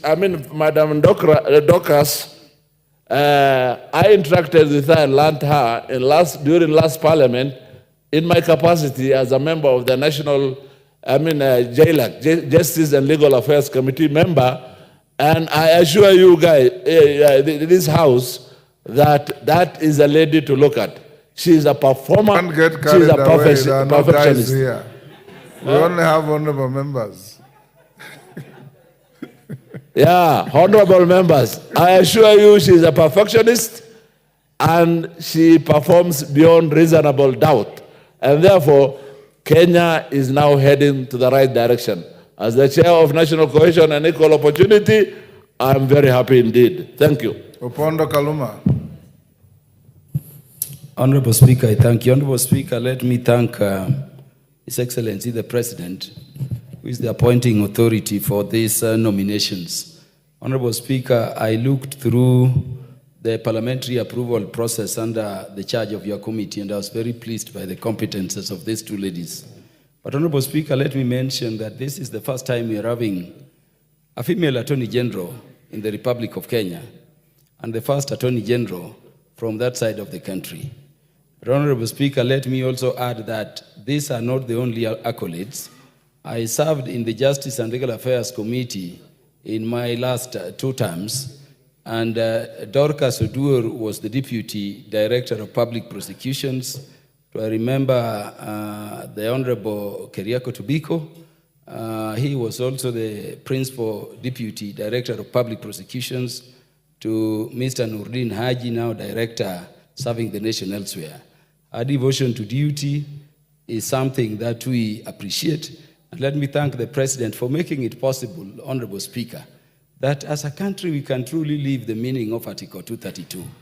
This is one position nobody ever believed a Luo would, a person of Luo ethnic extraction would ever hold, just like the other one of Badi. So we are eternally grateful, and we wish her Godspeed when she serves the country in that sector. If there were time, I would have said more. But let me also congratulate our Turkana sister, a former member of the ODM National Elections Board, for the work she did well, and for the work she'll go forward to do for the country. I congratulate them and wish them well, Honorable Speaker. I thank you. Omboko Milembe. Oh, thank you, Honorable Speaker, for this chance. I want to congratulate the 2 ladies who have been nominated and quickly indicate that around 1860s, America goes to war, and in that war, civil war, Lincoln decides to include the opposition in his government. And that's how he brings on board the likes of Betts, Chase, and others, and forms a team of rivals. I believe with these 2 nominees, we come to an end of this broad-based cabinet, which I wish well to work for this particular country. I want to congratulate the President, William Samoei Ruto, for having thought out of the box to create this broad-based government, because it's very important during very unique times to make extraordinary moves. I also want to congratulate Raila Amolo Odinga, because at the time of crisis, he stood up as a statesperson to make sure that we make the government move forward. Otherwise, during very difficult times in any nation, it's very difficult to move forward if you don't have statesmen like Raila Amolo Odinga. And I wish him well as he goes for the AU job. Finally, I want to congratulate the Kenyans. The Kenyans always are very, very strong in terms of going through tough times. In 1971, Kenyatta goes through the coup of 1971. And Moi goes through the coup of 1982, but Kenya remains strong. Kibaki comes in, he goes through the referendum failure of banana and orange, but he dissolves his cabinet, Kenya stands. Under Uhuru goes through the very high court judgment which went through the Supreme Court that presidential elections had been failed, the first one in Africa, Kenya stands. And finally, Ruto must go through this. Thank you, Kenyans. We are almost exhausted. Omanyo, 1 minute only. Thank you, Mr. Speaker. I applaud the appointment of the ladies that have shown the world, not just Kenya, that actually with substance in any gender, what these women are going to do, it's going to actually show the world that we can break the walls of discrimination. We can break what we thought was impossible. This lady who's going, if we are going to actually prove, because I know what they showed us, it proves that they can do it. So both of them were very powerful in their speaking. They showed that they prepared well and they were organized. So people who doubt that women cannot, especially a seat like Attorney General, people are already talking, saying, hey, that one needs a very powerful person. It just needs that kind of person that we have now, committed, very knowledgeable, and who has been there for a very long time. So I believe that the two will make us proud. Wamrada. Wamrata, 1 minute. Give her the mic. There you are. Or is ahead of you? Give her the, there you are. Thank you, Mr. Speaker. Sir, I really want to congratulate these two ladies. I personally watched Beatrice being interviewed, and I really want to congratulate both of them, and especially her, being an example of one lady that has come from a hardship. I heard her explain her background, and I thought she's a good role model for the girls in that region where she comes from. And I really want to also thank you, Mr. Speaker, and the panel that you had, because you are also very lenient to her. You are very fair. At some point, she looks panicking, and you people held her together. And I thought that was a good show for all of you that were in that panel. And I really want to appreciate and thank you for standing with her and helping her to compose herself and deliver on what she believed in, because she knew what she was talking about. I also want to thank the President of this Republic for appointing these two ladies in these positions, and we want to believe that they are going to deliver as they promised during the interview. And thank you so much, Mr. Speaker, for that. Ara Maalim, 1 minute. Mr. Speaker, I also want to join my colleagues in thanking our President, William Ruto, for having a cabinet that essentially, in every sense of the word, in terms of the diversity of this country, is very representative. Mr. Speaker, I'm very happy for Beatrice, the lady from Turkana. It's a very powerful motivation to the girls, pastoralist girls from my own constituency. Mr. Speaker, I have known Dorcas Odwor for the longest. That is one office that essentially is going to be manned by somebody who is not there just because she is from the female gender, but has the capacity to become one of the best AGs in this country's history.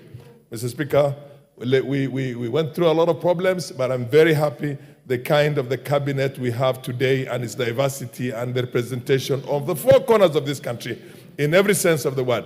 So I want to thank the President once more, and let's move on and build our country. Thank you. Naomi Wako, 1 minute. Thank you, Honorable Speaker. I also congratulate you for the job well done, as I also congratulate the two ladies, Dorcas Agik and Beatrice. I watched them and I felt proud of their performance. They proved to be capable of the responsibility and the task ahead. And as a woman, I felt proud of their performance. Honorable Speaker, I also want to thank the government, our president, for recognizing the capacity of women in this country and for recognizing them and putting them in different positions. And I am sure these two ladies will perform, and especially the lady from Turkana, because she's my neighbor. I'm proud of her, and I'm sure she will serve this country, and many will be surprised because they will all be effective, they'll be accountable, and they will prove to people that what a man can do, a woman can even do better. Tindi Mwale. You have 1 minute, Baba.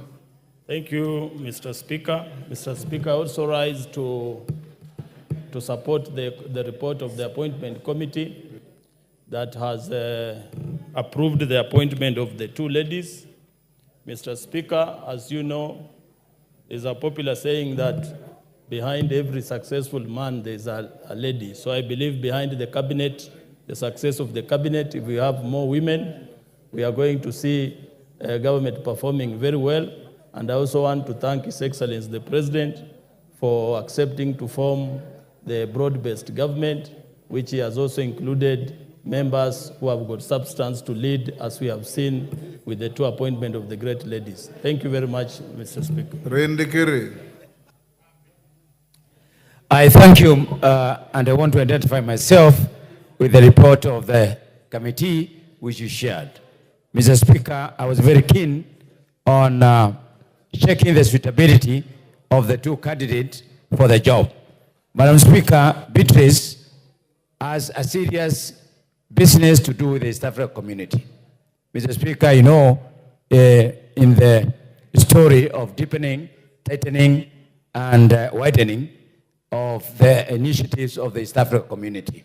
We believe that she has the capacity to steer the Kenyan position more diplomatically in areas that affect the East Africa community. Madam Speaker, East Africa is... Which Madam Speaker are you addressing? Oh, Mr. Speaker. I apologize, Mr. Speaker. Mr. Speaker, Madam Beatrice, Mr. Speaker, has the capacity, Mr. Speaker, to analyze and manage the issues that affect the East Africa community, including but not limited to issues of conflict, issues of trade, issues of democracy and good governance, issues of political integration, Mr. Speaker, and also the issues of ASEL and regional development.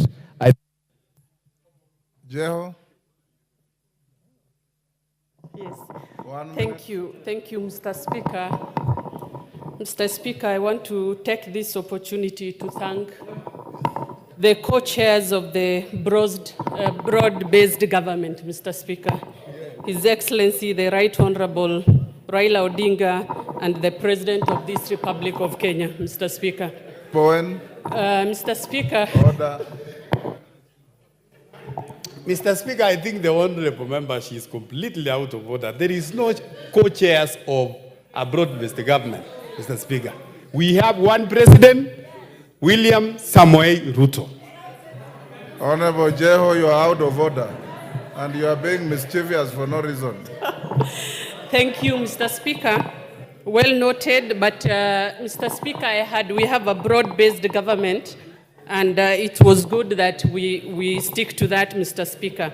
Mr. Speaker, because of the time, I want to take this opportunity to thank the President for giving opportunity to these distinguished ladies, Mr. Speaker. A lot has been said to Dr. Odrod, Mr. Speaker, and we thank him for trusting her, and hopefully this will be a historic moment. Mr. Speaker, the reason why I stood is because of Beatrice Askul, Mr. Speaker, a fellow lady from marginalized community, Mr. Speaker. Probably who went to school without shoes, Mr. Speaker, and who went and schooled under a tree, just like most of us, Mr. Speaker. Just like many of us, that's what I'm being told, Mr. Speaker. And we want to thank the President for trusting her and giving her to this docket she's going to hold. Dr. Mutunga, 1 minute. Jeanette. Thank you, Honourable Speaker, for the opportunity to also add my voice to this debate. Honourable Speaker, I rise to congratulate the two ladies for the nomination, subsequent appointment, because they are passed through the Committee on Vetting. Honourable Speaker, the two ladies show us great potential in this country, especially Dorcas Oduor, who has been instrumental in the advisory and the legal circles. Honourable Speaker, she combines two fundamentals which are precursor to performance.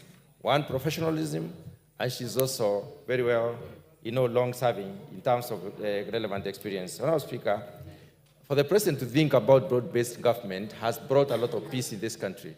This is an idea that we need to thank the President for, and for inclusivity, especially looking at different parts of this country, also balancing the agenda finely and looking at professionalism for purposes of advisory.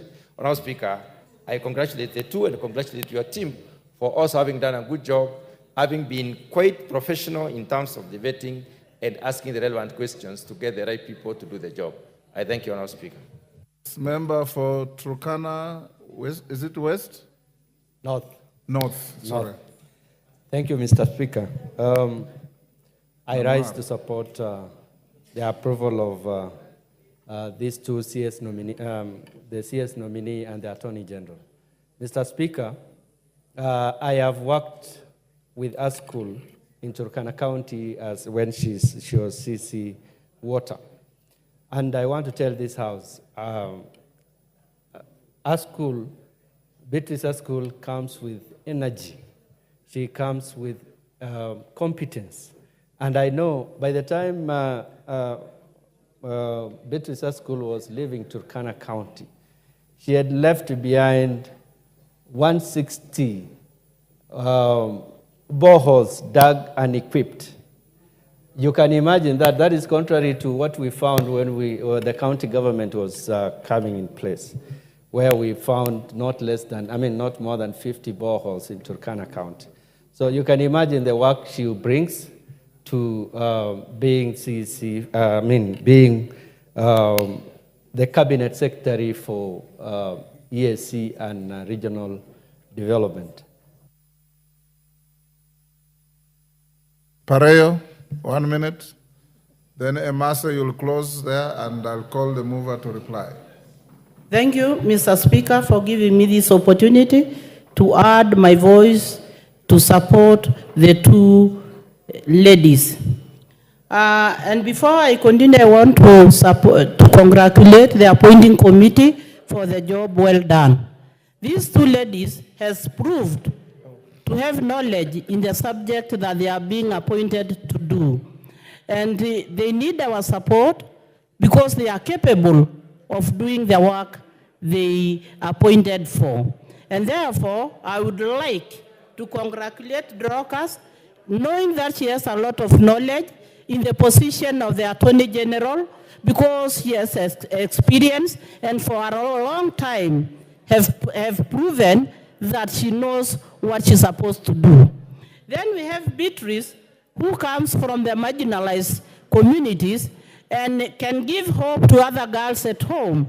And she's going to be a role model for the other girls, and these girls will also want to be where Beatrice is going to be. For that reason, I stand to support. Thank you. Emasa.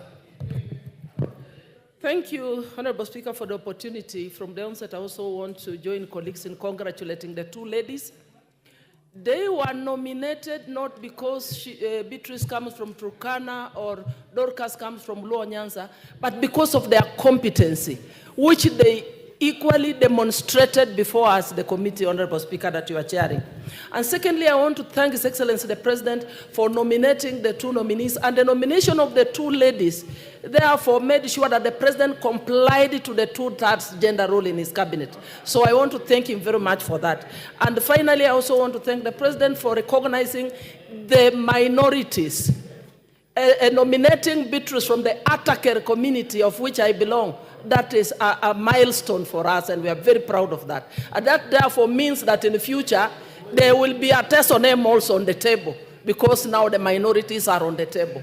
Honorable Speaker, I support and I congratulate the ladies, without forgetting the Right Honorable Raila Amolo Odinga for nominating Beatrice Askul. Thank you very much. Thank you. Because close there. 1 minute. Thank you, Honorable Speaker. Honorable Speaker, on the onset, I want to support these appointments and say that having observed the proceedings of the committee, Honorable Speaker, to me, I think the President made a right choice, and he chose these two ladies on competence, not because one was a Luo or a Turkana. I think he looked at the competence of these two individuals, and I think these two Kenyans, and I hope that as they assume those offices, they'll be able to demonstrate what we saw in the interview and be able to deliver to our great nation of Kenya. Heko to the President and also Honorable Raila Odinga for working together to make sure that this country stays united together. Thank you, Honorable Speaker. Thank you, Junet. Before you reply, honorable members, allow me to acknowledge Kabianga Junior School from Belgut in Kericho County, who are in the public gallery. I welcome them on your behalf and on my own behalf. Junet. Honorable Junet. Thank you, Mr. Speaker. Mr. Speaker, first I want to take this opportunity to thank members for their contribution, Mr. Speaker, to this motion and for the accolades that they have given to the two nominees, Mr. Speaker. It's very clear, Mr. Speaker, here that today the House is in agreement with the committee's recommendation that we approve the two nominees. And no member, Mr. Speaker, has cast any aspersions on any nominee, Mr. Speaker, and this is a confirmation that the nominees are suitable and competent enough to hold the offices that they have been proposed to, Mr. Speaker. I just want to share with the House that I sympathize and empathize because, Mr. Speaker, I'm aware of some few members on our side who were salivating for the position of Attorney General, starting with Honorable Kaluma, Mr. Speaker. Kaluma, Mr. Speaker, Kaluma has bought 3 suits. You know, the first, Mr. Speaker, the first nomination of cabinet secretaries were the first batch were 20. So these 2 remained. So I met Mr. Honorable Kaluma in a suit shop, and he was buying 3 suits at a go, Mr. Speaker. Then I asked him, what is the issue? He told me, I am being nominated as the Attorney General of the Republic of Kenya. Then I told him, okay, let's wait and see. So I had to take him for dinner the day the Honorable, Mrs. Askul was nominated. I told him, my brother, this is how the world is. Don't worry, your time is coming. Your time will come, and we will celebrate you another time, not now. This was not meant for you. So, Mr. Speaker, I sympathize with him, and I want to tell him that he can use those suits now in the House so that he can help Kenyans, Mr. Speaker, and he can use it as the Speaker's panel, Mr. Speaker. We want to see when Honorable Kaluma is on the chair with those suits, Mr. Speaker, and with those few remarks, Mr. Speaker, I beg to reply. Thank you, Mr. Speaker. Thank you. All the members on their feet, take your seats. Take your seats. Take your seats. Honorable Kaluma, there will always be a better tomorrow. Honorable members, I now put the question, which is that taking into consideration the findings of the Committee on Appointments in its 3rd report on the vetting of the nominees for appointment as Cabinet Secretary for East African Community Affairs and Regional Development and Attorney General of the Republic of Kenya, laid on the table of the House today, Wednesday, 14th August 2024, and pursuant to the provisions of Article 152.2 and 156.2 of the Constitution and Sections 3 and 8 of the Public Appointments Parliamentary Approval Act, Cap 7F, this House approves the appointment of the following persons: Ms. Beatrice Askul Moe as the Cabinet Secretary for East African Community Affairs and Regional Development, and Ms. Dorcas Agik Odong Odwor, Senior Counsel OGW, as the Attorney General of the Republic of Kenya. As members of that opinion say aye. Aye. Will those of the contrary opinion say nay? The ayes have it. Honorable members, before the next order is called, yesterday we had some serious interest from all of you on the issue of the new financing mechanism in our universities. The Honorable Meli has seen the Speaker this afternoon and expressed a request that there is an emergency, to which I agreed, and he's not here. I want to ask you if you are available for this particular issue alone, since you are going to recess tomorrow. If you are available, I can constitute and convene a Kamkunji on Tuesday morning to discuss this issue before you proceed on your recess. If you are not available, I don't have to. Is it in order? Let me see the level of interest. Those who want a Kamkunji on Tuesday morning, be upstanding so that I see the numbers.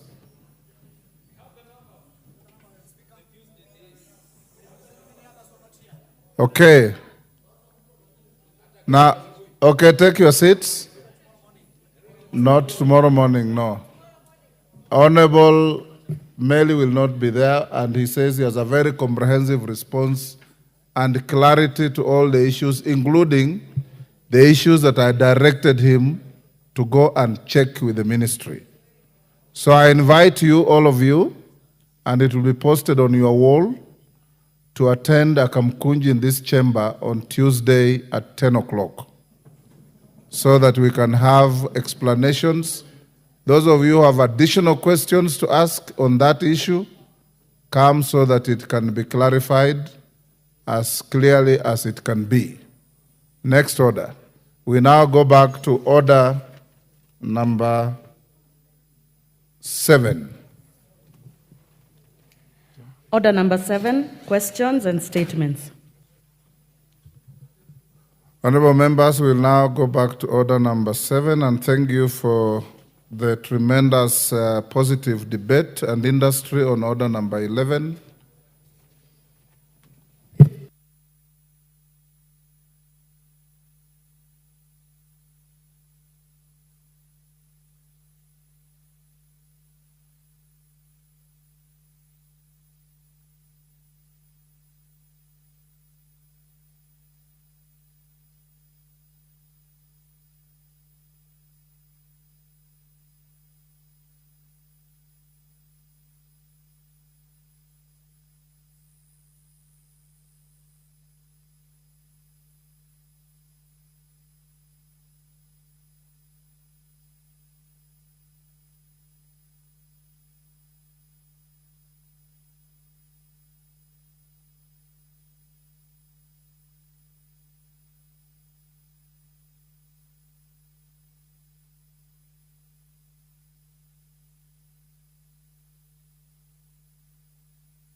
Yes, Honorable David Cheng. Mr. Speaker, thank you so much for the opportunity. Mr. Speaker, I wish to request for a statement regarding the abductions and extrajudicial killings in the country, especially during the just concluded Gen Z demonstrations. Honorable Speaker, pursuant to provisions of Standing Order 44-2C, I wish to request for a statement from the chairperson of the Committee on Administration and Internal Security regarding the ongoing abductions and extrajudicial killings allegedly by police officers. Honorable members, Article 37 of the Constitution provides that every citizen has a right to assemble and demonstrate peacefully. Notably, when the current government came into office, there was a commitment to adhere to the Constitution and the rule of law. Unfortunately, the country continues to witness cases of abductions, some in broad daylight, and extrajudicial killings by police officers, especially during demonstrations against corruption and the high cost of living. It is worrying, Mr. Speaker, that while some of these abductions have been found alive, others have been murdered and their bodies dumped in swamps, dump sites, and mortuaries across the country. Additionally, whereas police officers are required to identify themselves, officers in civilian clothes have in the recent past failed to identify themselves while targeting peaceful protesters and abducting citizens across the country. This has caused distress to the families and the next of kin of those affected. Honorable Speaker, as you may be aware, this afternoon, the court has made a decision that the police officers going out on these demonstrations must show their faces and their badges. Honorable Speaker, so against this background, there are requests for a statement from the chairperson of the Committee on Administration and Internal Security on the following. Roman 1, a detailed report on the number of people arrested during the demonstrations in June, July, and August 2024, and the offices the said persons offenses that the said persons were charged with. Number 2, a list of the names of those who lost their lives during these demonstrations across the country. And 3, a tabulation of the number of unaccounted for bodies in each public mortuary across the country. And finally, Mr. Speaker, a report on the number of persons reported missing across the country as per the police records. Speaker, I do thank you. Thank you, Honorable David Cheng. The Chair, Departmental Committee on Administration and Internal Affairs, how long do you want to take to respond to this question? Honorable Speaker, maybe on this one I need your indulgence, considering that we will be going for recess tomorrow.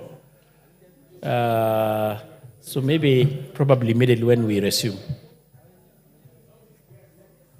unless you direct otherwise. Honorable Chieng, fine with that? Honorable Speaker, I know this is not a small matter, and I would wish that the chairperson takes their time as a committee to deal with this matter conclusively. Thank you. Yes, Honorable Chair, you will give your response latest the second week from recess.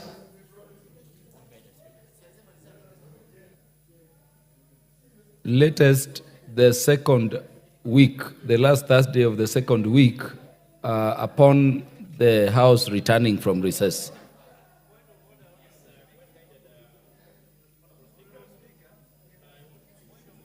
Reason even should maybe a response from the ministry comes earlier than that. Yes. Maybe behind tabling when we resume, I can probably still share with the concerned members. Certainly, obviously acceptable to Honorable Chieng. Yes, the matter that was raised by Honorable Naisula Lesuda MP is what the substantive speaker addressed just before he left the speaker's seat.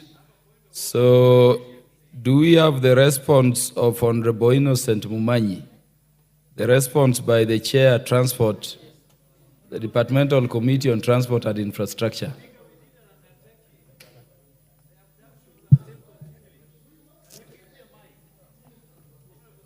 Honorable Jared Okello, what is the matter? What is out of order? Honorable Speaker, I really concur with our brother Honorable Chieng that we need a comprehensive statement on the continued abductions and killings, wanton killings by the police, Honorable Speaker. Now, we are proceeding on recess tomorrow, so we understand that the responses can only come in about a month plus, Honorable Speaker. But in the interim, if we don't get an undertaking from government that this action will stop, then I'm afraid that by the time we come here to get the responses, we shall have lost more innocent Kenyans, Honorable Speaker. And this is stemming from Article 37 of our Constitution that gives us the latitude to picket, demonstrate, and file petitions to public authorities at will. But somebody wants to gag us so that we don't exercise our democratic rights, Honorable Speaker. Can we have an undertaking that before we get the responses from the government that this is going to stop in the interim, Honorable Speaker? Yes, Honorable Lilian Gogo.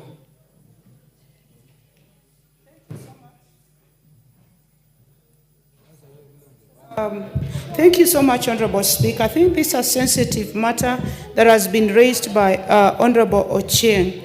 And other than the need to have a comprehensive report, Honorable Speaker, it would really be very important that we have a situation where police don't hide their faces, they don't go in they don't go without their uniform, like the police who was running after one Samuel something. I mean, they should identify themselves. They should have we should, as the public, we should be able to identify that this is a police officer and this is not a police officer, because thugs also go there. So it would be important that in part of the comprehensive report, we also get a report on the identification of the police officers and also the persons who also just go taking people who are picketing. I thank you, Honorable Speaker.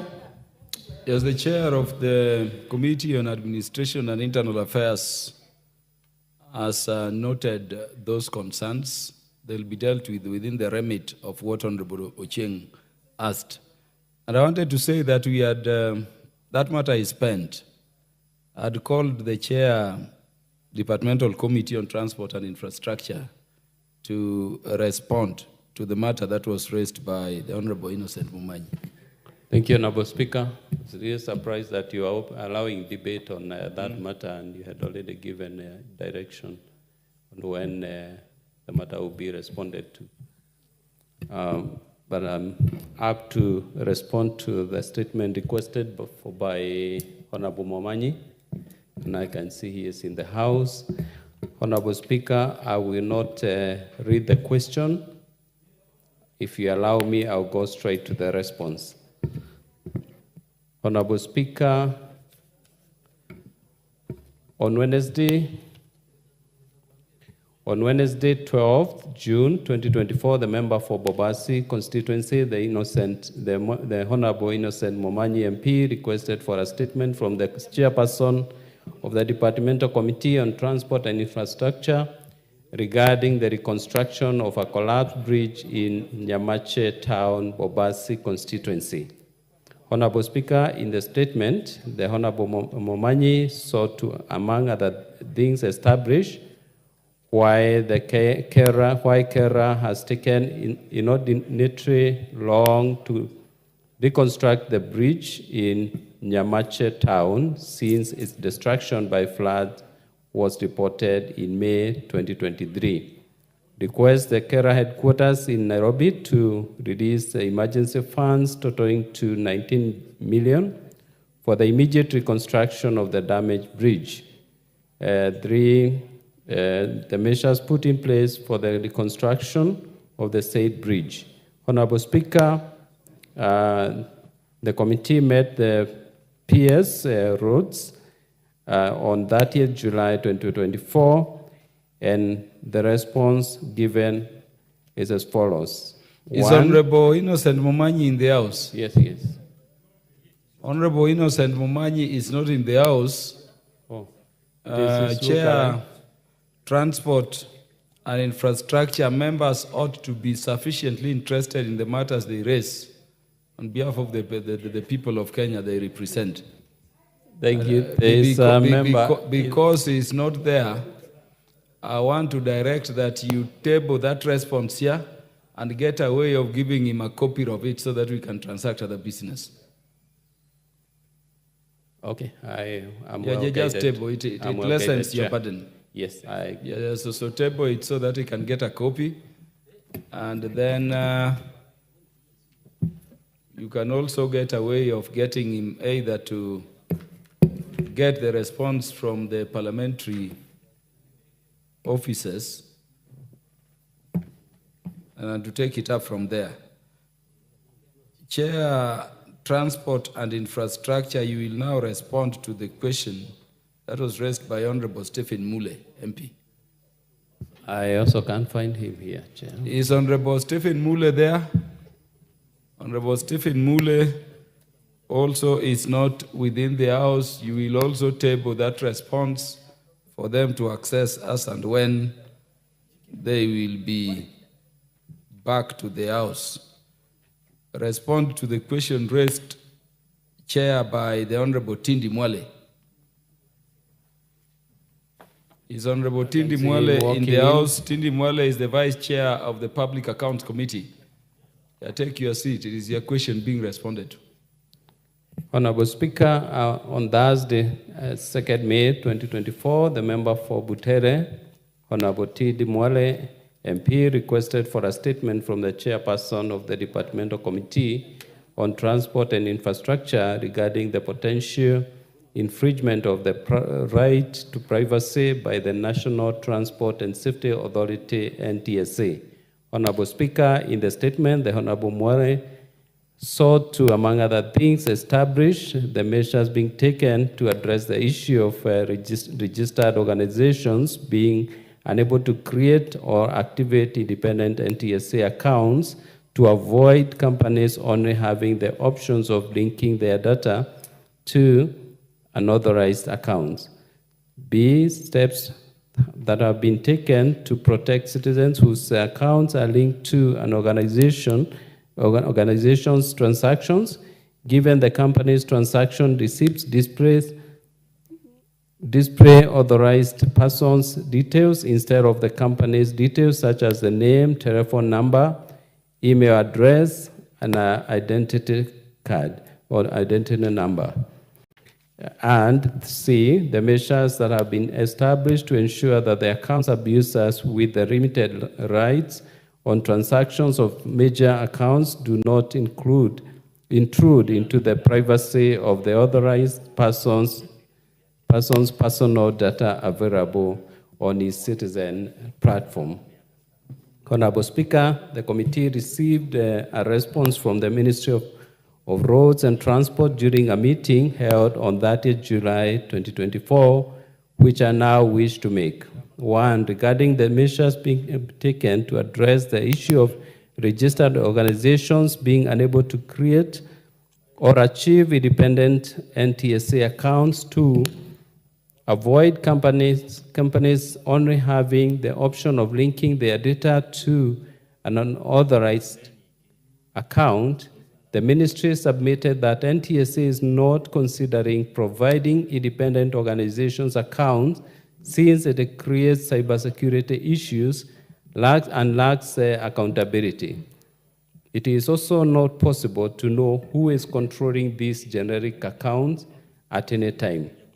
Number two, regarding the steps that have been taken to protect citizens whose accounts are linked to an organization's transactions, given that the company's transaction receipts display authorized persons' details instead of the company's details, such as name, telephone number, email address, ID, and the ministry made an assurance that the citizens whose accounts access organizations' accounts are secure and independent of any other user accessing the same accounts.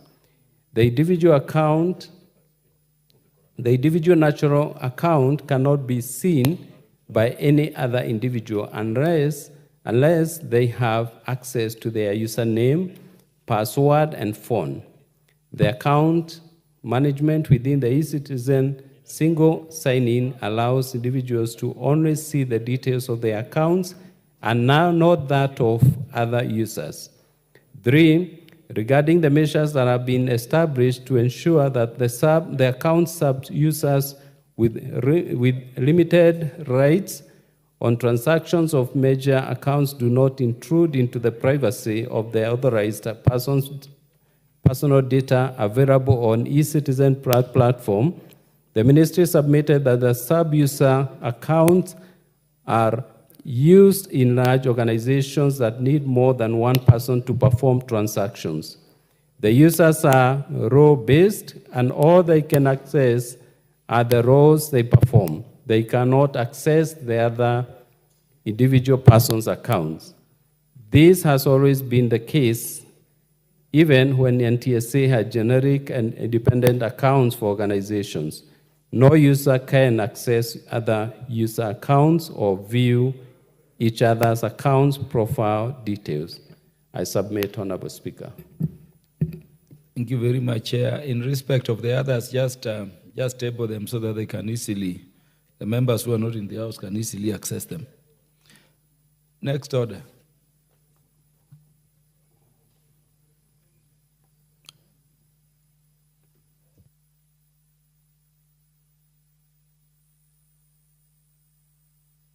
Honorable Tindi, are you satisfied by the response? Yes, Honorable Speaker, I'm satisfied. I'm only waiting for you to give me the chance to move the next order. I'm the Vice Chairman of Public Accounts Committee. So you are satisfied by the response? Yes, from the relevant ministry through the chair? Yes, I'm satisfied. So, Chair, you are released. You've satisfied all members. So, next order now.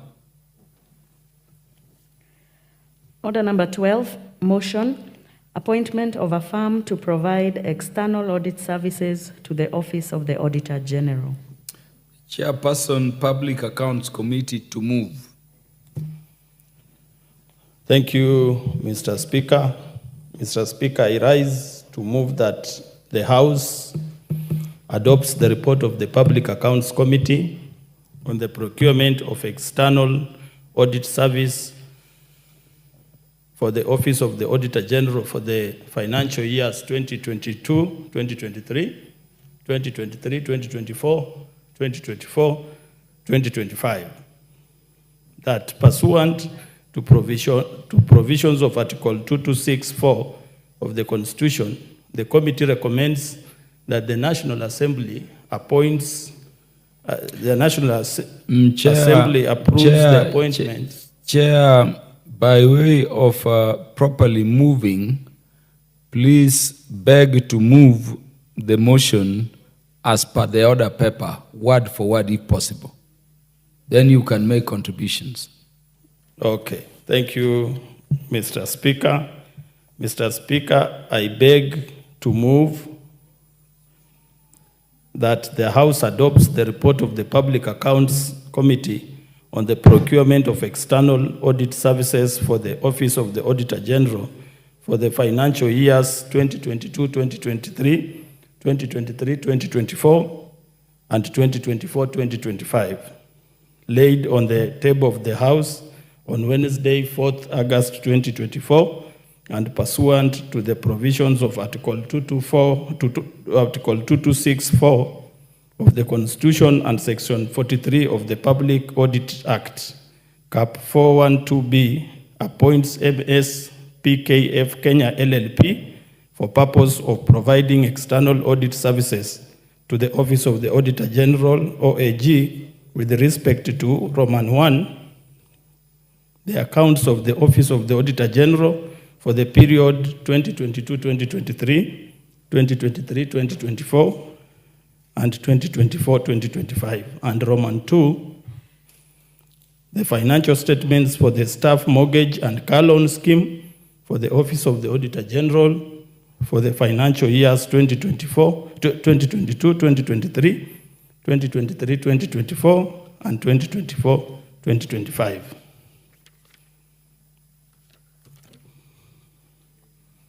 Mr. Speaker, pursuant to provision of Article 2264 of the Constitution, the National Assembly is required to appoint a professionally qualified accountant to audit the Office of the Auditor General. This is towards ensuring that the office itself, being the person of accountability, is in itself in compliance with the constitutional principle of accountability, prudence, financial management, and value to Kenyan taxpayers. The Office of the Auditor General is a key cog in the accountability cycle that culminates with the audit of sums appropriated by the National Assembly to all government agencies, including itself. Kenyan taxpayers expect prudent use of the resources towards service delivery.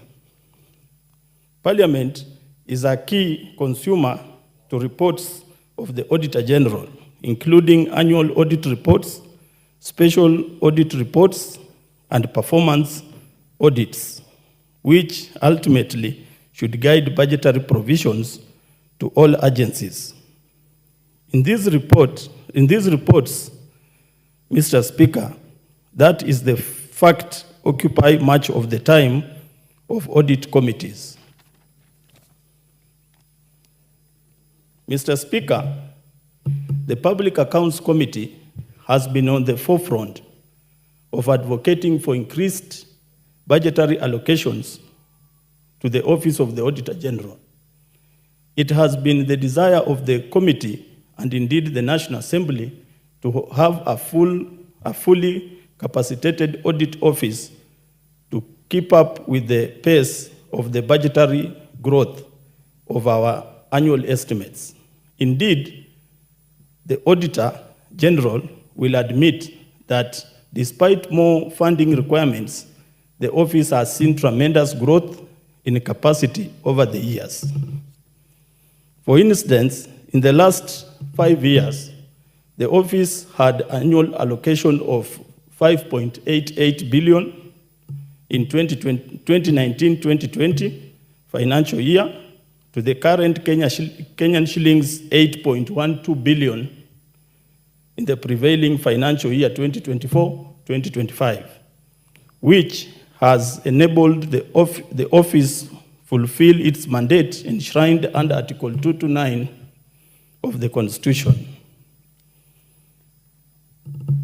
Mr. Speaker, it has been evident that lately the office has indeed used these resources.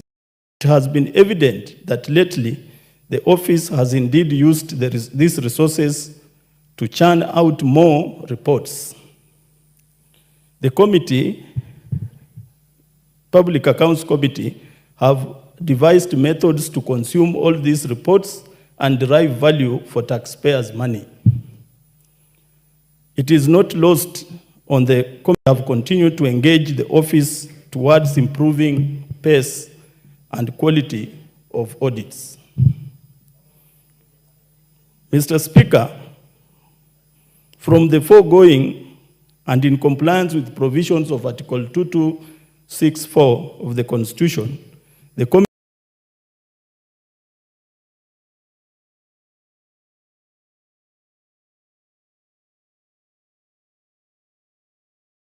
committee received a recommendation of award to tender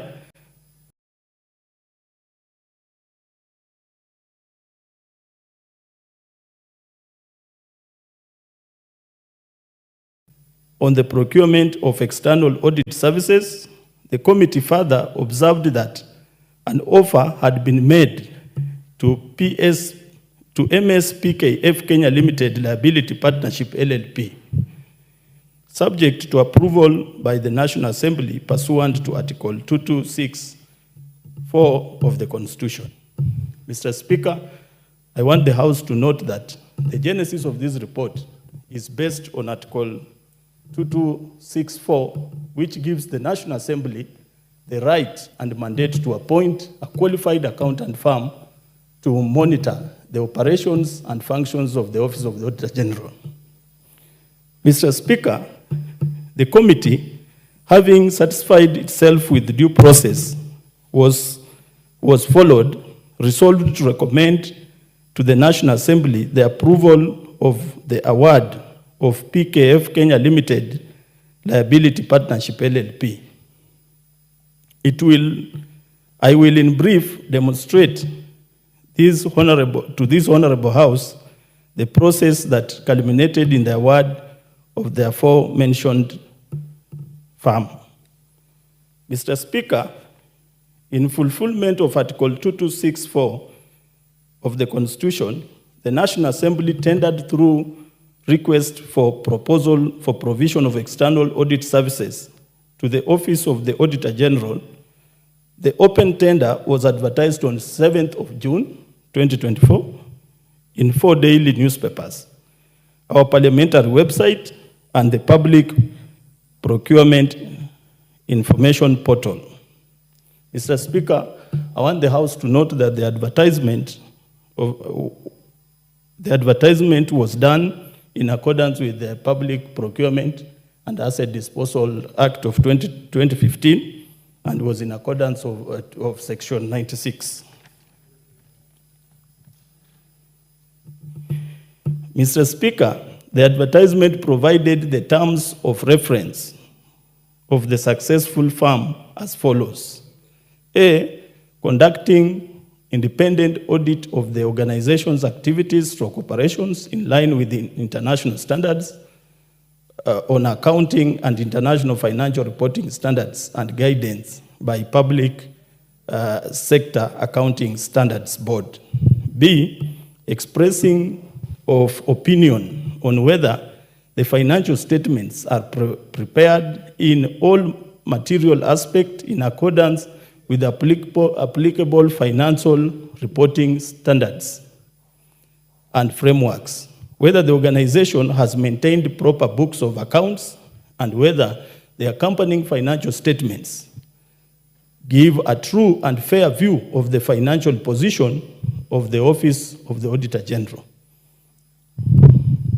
Reviewing and elevating the organization's internal control and risk management system, and advising management and board in adequacy / effectiveness of the system and proposal of this improvement.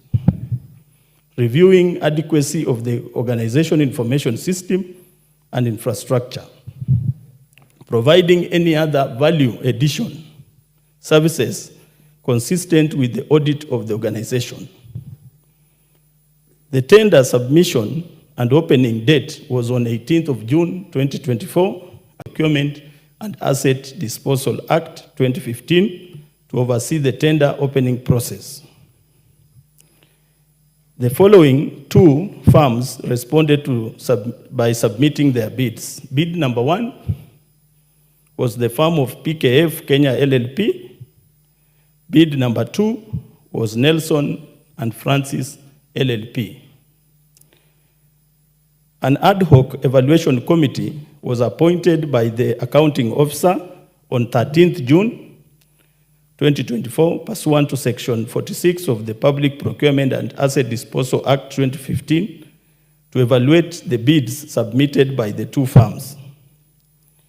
The evaluation committee concluded the evaluation exercise on 3rd July 2024 and submitted an evaluation report to the head of the procurement function as per the provision of the Public Procurement and Asset Disposal Act 2015, paying respect to Section 46.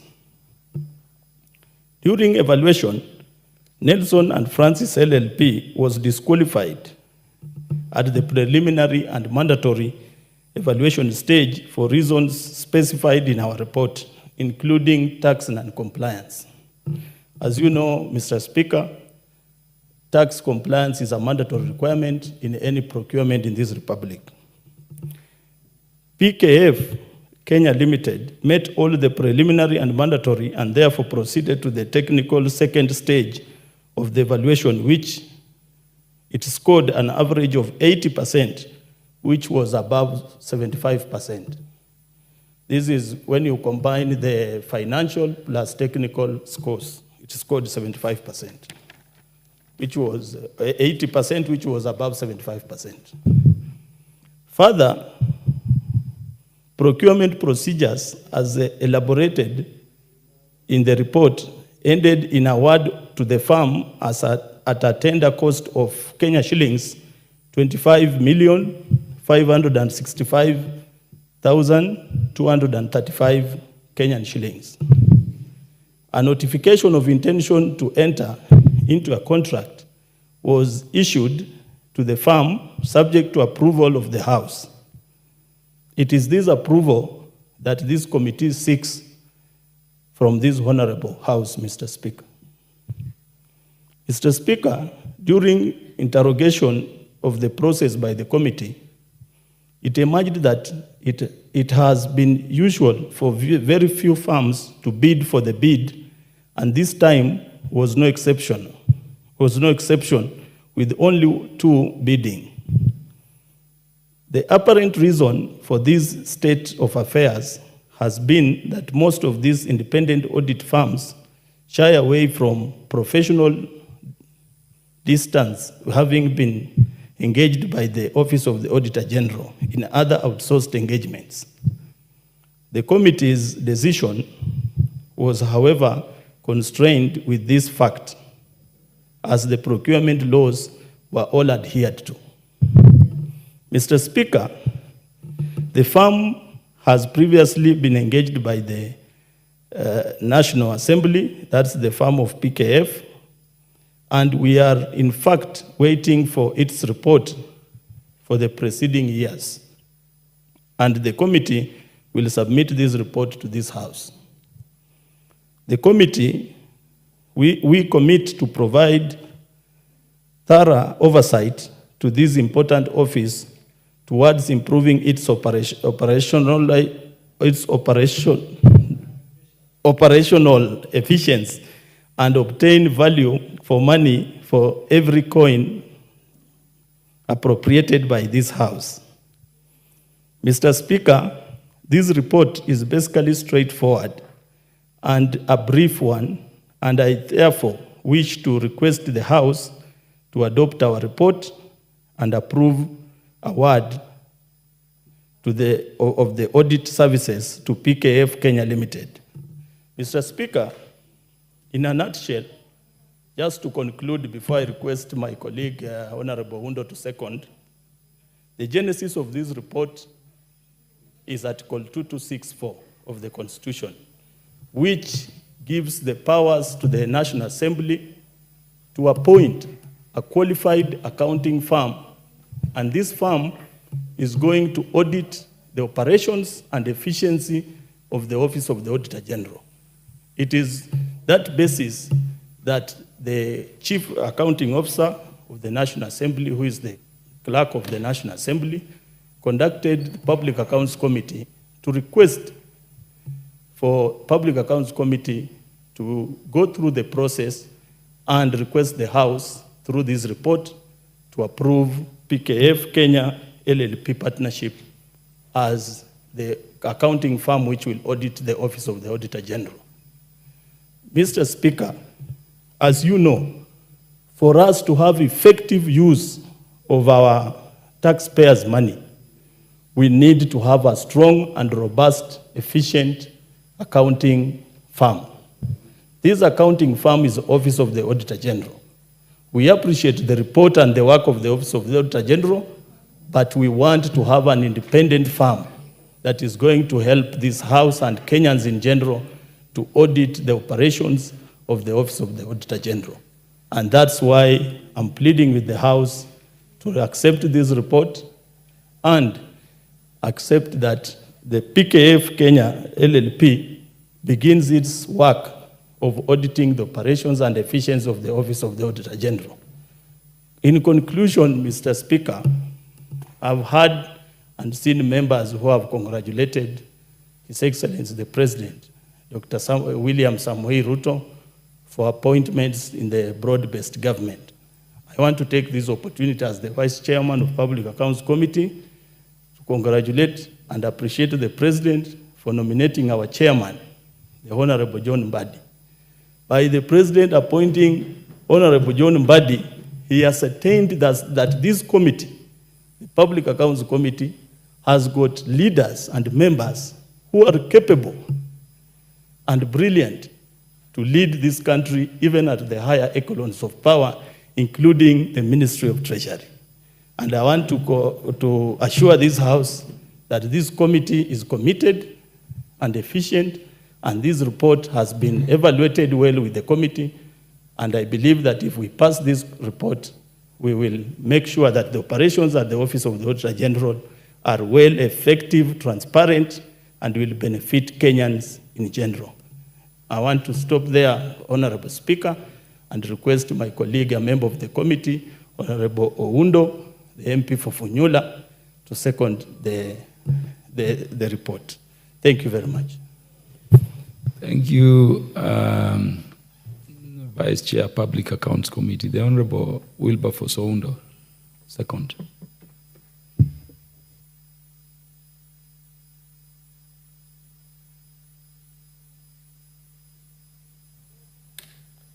Thank you, Honorable Speaker. I stand to second the motion by the Public Accounts Committee of the National Assembly of the Republic of Kenya in its report proposing the appointment of an audit firm to audit the auditor. Honorable Speaker, this House, by dint of the Constitution of Kenya, appropriates funds to the Office of the Auditor General as required under the Constitution in order to enable them undertake the works or assignment mandated to them under the Constitution and the relevant Act of Parliament. Concomitantly, Honorable Speaker, the House must therefore audit or oversight the funds that have been appropriated to confirm and satisfy themselves that they have indeed utilized those funds as provided for under the Constitution, any written law, or any operational procedures or manuals to ensure there is value for money and there is efficiency. Honorable Speaker, we have always said power corrupts, absolute power corrupts absolutely. If you give the Office of the Auditor General funds, and there is no hint at all in law that you have to check whether they have used those funds prudently, then obviously human nature, by its very nature, there will be a tendency to misuse and misappropriate those funds. And that's why the drafters of the Constitution, their wisdom, said the Auditor General must also be audited. Of course, I can just look at it, the irony. The Auditor General catches the thief. I don't know whom do you send to catch the thief. Do you also send to catch the thief? But Honorable Speaker, I want to urge the firm, PKF. I hope I pronounced rightly, because Honorable my gadgets the other side, I'm here. I hope I pronounced correctly, I picked it correctly. They ought to go to the office of the Auditor General and apply the strict professional standards everybody expects them to apply. And as it was reported when we were in the committee, the clerk of the National Assembly clearly admitted they are having challenges in getting as many audit firms as possible participate in the tendering process to find an auditor of the Office of Auditor General. The reason is so simple. By the very large volume of work the Office of Auditor General has, occasionally we are told outsources some of their work to audit firms in this country. So obviously, there is conflict of interest, and they find this other side is more frequent and probably has got more pay than waiting to audit the Office of the Auditor General. Probably in the fullness of time, we might have to find separate mechanisms, Honorable Speaker, even if it means going beyond the boundaries and the borders of Kenya. So the tendering process, the procurement process can have some meaning. Honorable Speaker, having only 2 firms participating, and one by design, and or by coincidence, I do not know which word to use, completely is knocked off at the technical evaluation stage. Honorable Speaker, I cannot just imagine an audit firm to the class and standard of Nelson, a PLP, can present a forged tax compliance certificate. Was it by convenience? Was it by people complicity? So that we have a straight line process to the end for PKF? How reckless can they be? Yet, Honorable Speaker, the audit firms listed at the Nairobi Stock Exchange. Is the financial sector in this country safe or not? That's why, Honorable Speaker, we need to relook at the architecture, because the way then things are, we are going to have a monopoly.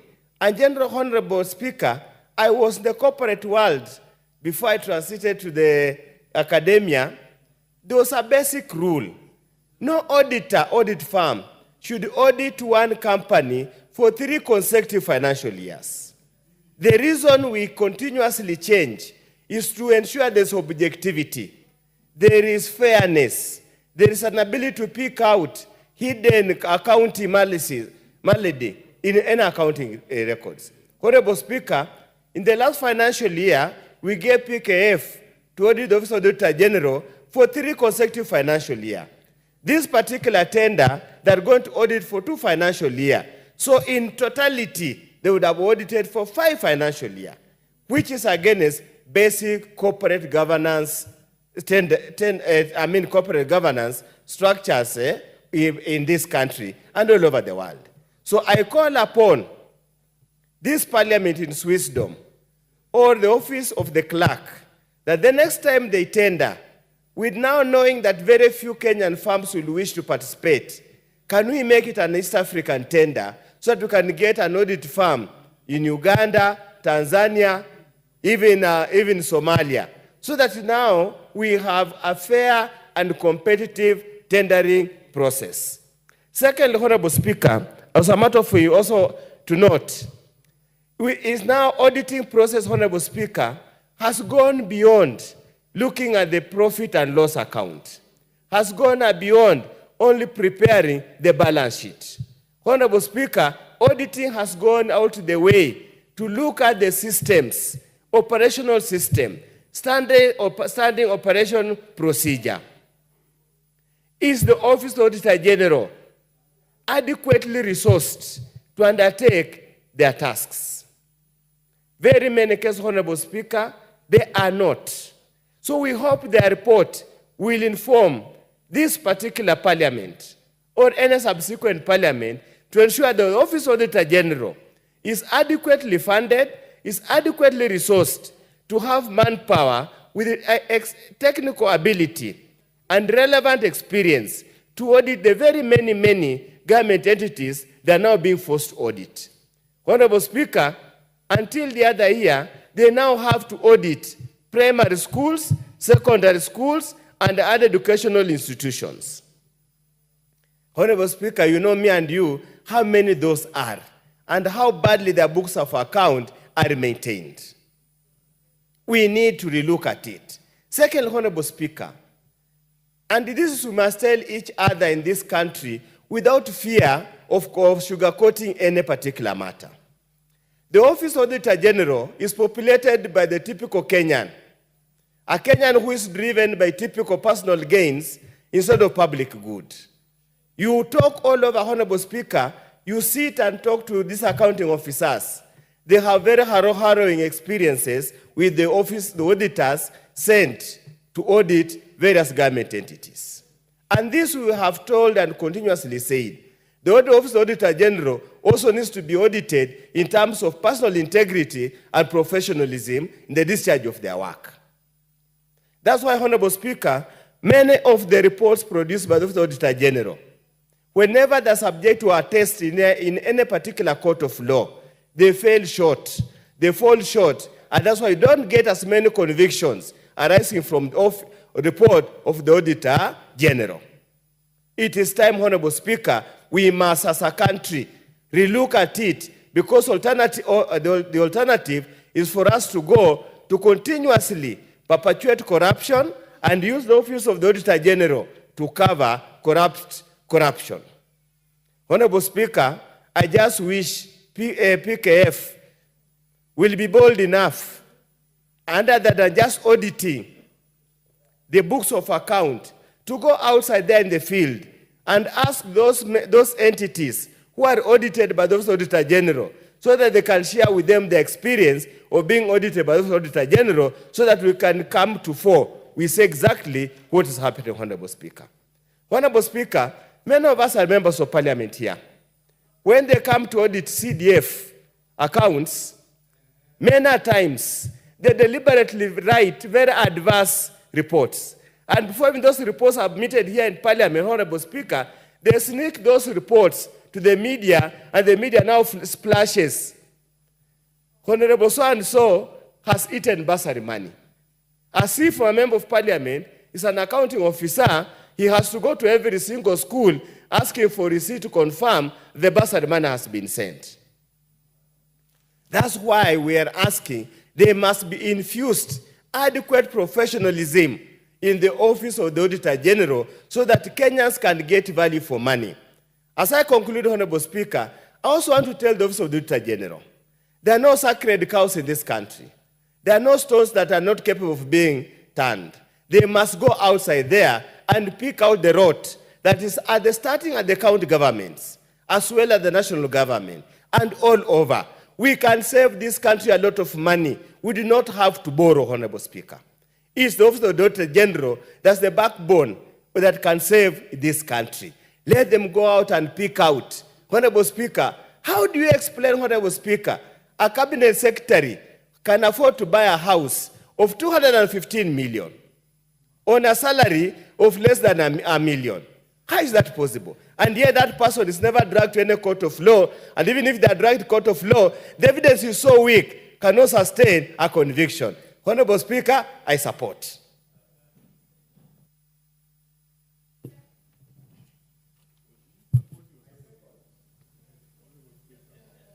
The Honorable Tindi Mwale and the Honorable Dr. Wilberforce Oundo confirmed to us that, did you second? For record purposes, I second. Yes, sir. Yes, so I was saying your contributions in moving this particular motion confirmed to us that the institutions of Parliament will always outlive whoever the member is in them. We don't feel the Honorable John Badi is now not the chair of Public Accounts Committee. Congratulations. Honorable members, let me now propose this question so that the House may debate. And I propose the question that this House adopts the report of the Public Accounts Committee on the procurement of external audit services for the Office of the Auditor General for the financial years 2022-2023, 2023-2024, and 2024-2025, laid on the table of the House on Wednesday, 14th August 2024, and pursuant to the provisions of Article 226, Sub-Article 4 of the Constitution, and Section 43 of the Public Audit Act, Cap 412B, appoints Messrs. PKF Kenya LLP for purposes of providing external audit services to the Office of the Auditor General with respect to 1. The accounts of the Office of the Auditor General for the period 2022-2023, 2023-2024, and 2024-2025, and 2.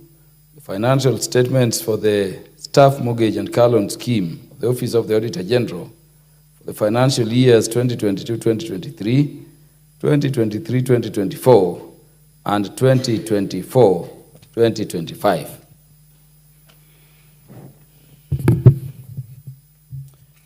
The Honorable John Waweru. Mr. Speaker, I thank you. I'm also very pleasantly surprised to have gotten the pole position to be the first one to speak on this one. And Mr. Speaker, allow me to just commend the format in which this report has been moved. The mover has done a beautiful job. The man supporting this, Dr. Oundo, we all know the quality of debate that Dr. Oundo brings to this House, has also supported and seconded this report very ably, informed the House and informed even on the processes that they have taken to get us to where we are. Mr. Speaker, I stand to support this report. I stand to support this report because I do believe that this committee has ably applied itself before they presented this report to the House. And allow me at this juncture, Mr. Speaker, to also take this opportunity to congratulate the Honorable John Bandi, a long-serving member of this House who was also chairing this committee, and I'm sure he was part of this process, and I need to congratulate him for his new appointment at Treasury as the minister in charge of the affairs there. Mr. Speaker, the Public Accounts Committee has laid before us a very important report.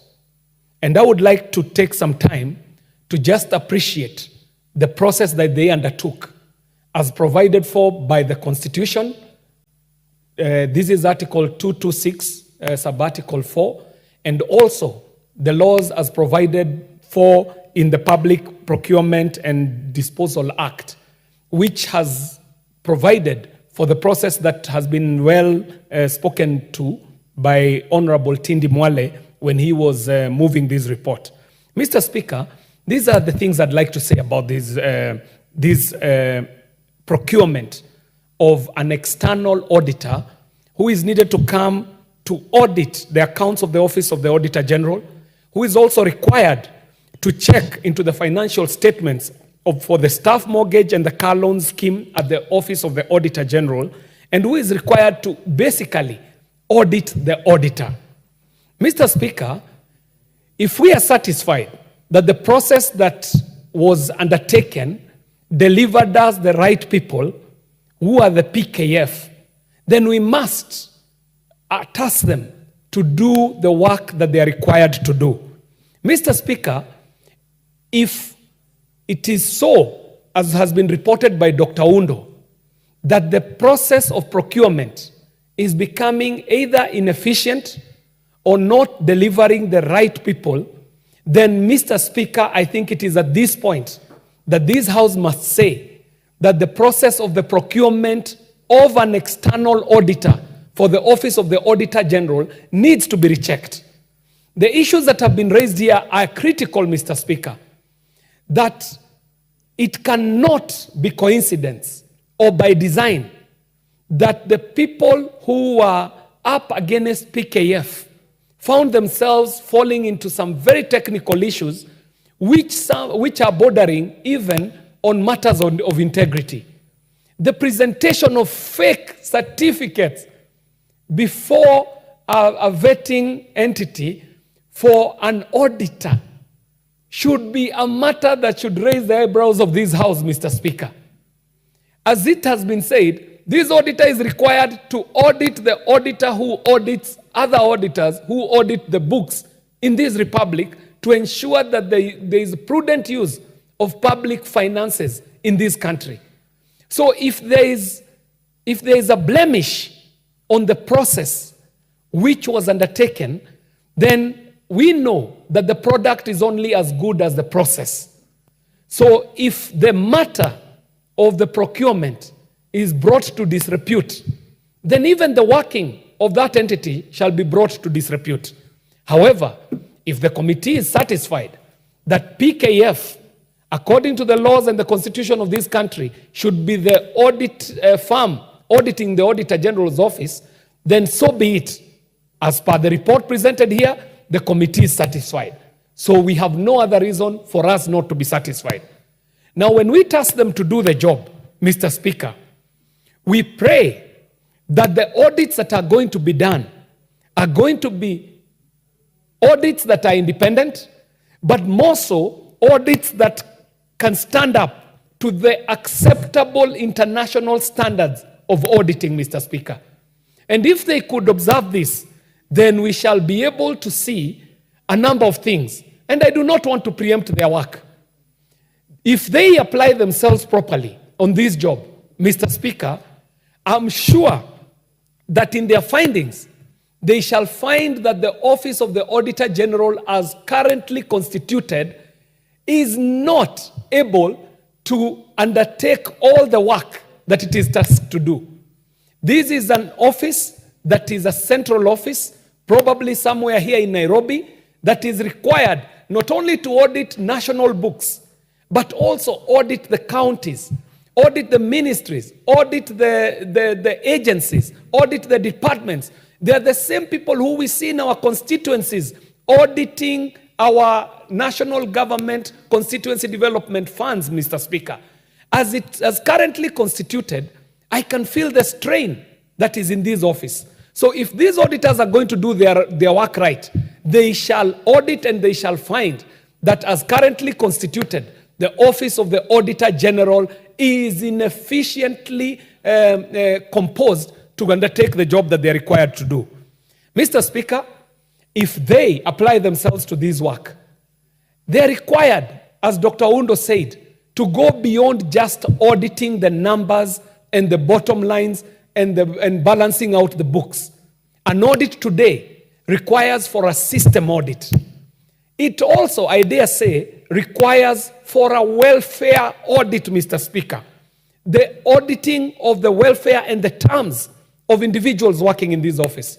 Mr. Speaker, on one occasion, I happened to sit next to the former Auditor General, a very esteemed Kenyan, Mr. Ouko, on a flight from Mombasa coming back to Nairobi. Mr. Speaker, I was shocked with what I heard. I came to learn that anybody serving in the Office of the Auditor General enjoys no perks and enjoys no other terms after their retirement, Mr. Speaker. A person sitting in such an esteemed office is not sure of how they shall pay their hospital bills when they leave office. They are not sure of how they shall take care of their welfare when they leave office. Such a critical office. Mr. Speaker, tell me, why would such an individual not be tempted to get into matters that would bring integrity questions if they know that they are sitting in such a powerful office, but they shall retire to a retirement that has no perks and they do not enjoy any welfare terms after they retire office? I'm sure if PKF apply themselves onto the audit of the welfare and terms of the people holding this office, they shall find that this country is doing a great disservice for not offering the right welfare and the right terms for holders of such an important office when they retire. Mr. Speaker, if this audit firm applies itself accordingly, they shall find that within their rank and file, There are auditors who have bad manners, Mr. Speaker. Some who will go and bully the people who are being audited, Mr. Speaker. And some of them are being bullied for no other reason other than rent seeking, Mr. Speaker. I shall not want to talk beyond that about that, Mr. Speaker.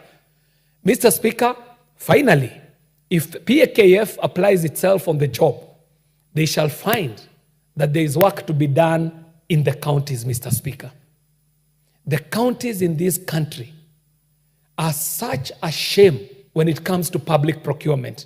And Mr. Speaker, because I see my time is running out, allow me to add this final point, that just as the Office of the Auditor General recognizes that it requires external experts to undertake its job, the government of Kenya also needs to wake up to the reality that they need experts to come and support them in areas where they have weaknesses.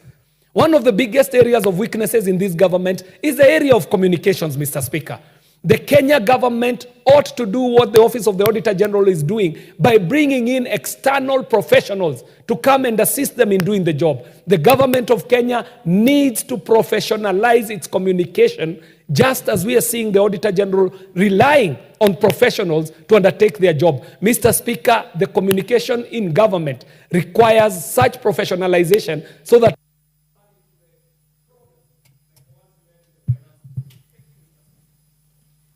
maybe next to speak on this is the Honorable Jessica Mbalu.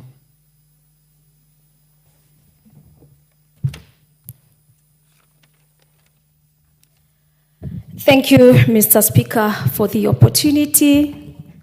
Mr. Speaker, I rise to support the report on appointment of a firm to provide external audit services to the Office of the Auditor General, moved very well by the Vice Chairperson, Public Accounts Committee, and seconded by the Honorable Member from the Lake, the Honorable Ruto. Mr. Speaker, allow me to say that the Public Accounts Committee has been chaired by the Minister, the CS for Treasury, Honorable Bandi. But today I must say now that the report has been moved by the Honorable Tindi Mwale MP, the Vice Chairperson, and I want to quote for the purpose of our standing order that badala ya Musa ni Hussein. So I really think the Honorable Tindi Mwale, no, you are the acting chairperson, Public Accounts Committee. Mr. Speaker, for the last term, I was the vice chairperson of Public Accounts Committee. And I know what auditing is. I do understand how important is the Office of the External Audit to the Auditor General is important. Mr. Speaker, having listened to the committee report, all the processes have been followed in terms of procurement of one Miss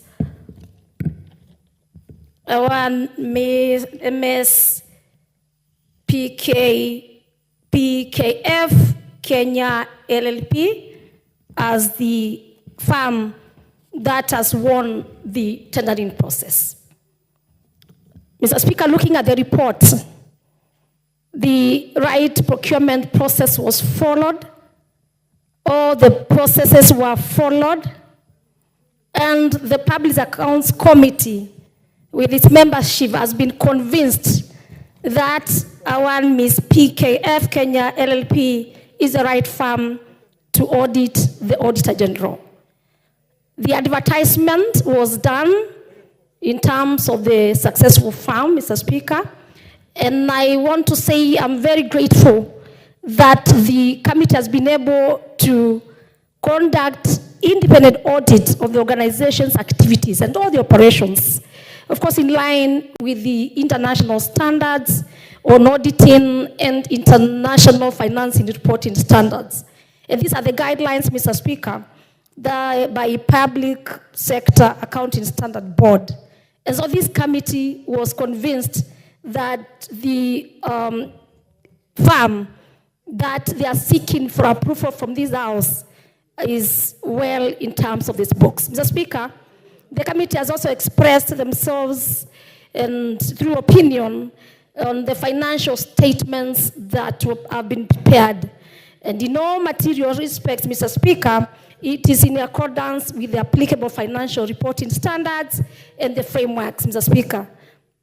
They also looked at whether the organization has maintained proper books of accounts and whether their company financial statements, they have given us a true and fair view of the financial position of the Office of the Auditor General. Mr. Speaker, these findings and this examination by the committee shows how the Public Accounts Committee went into details, even looking at the tenders in terms of the technical and the financial, aspect. Mr. Speaker, being an accountant, being a finance person, I'm convinced all these areas that the Public Accounts Committee looked at, that this firm is the right firm to conduct or to become the auditor to the Auditor General, Mr. Speaker. Mr. Speaker, I want to encourage in future that more firms bid in terms of such advertisements so that at least we can have competitive bidding. This, we only got 2 bidders, and out of the evaluation, that's why the Audit Committee has been able to propose that the proposed external auditor who is going to provide the audit services to the Office of the Auditor General is the right one. Mr. Speaker, the Auditor General is a very important institution in our country, Mr. Speaker. All members of this parliament, especially those who have constituencies, we've been audited, not us, but not the members of parliament. Is important for the public to know the member of parliament is not involved in NGCDF running.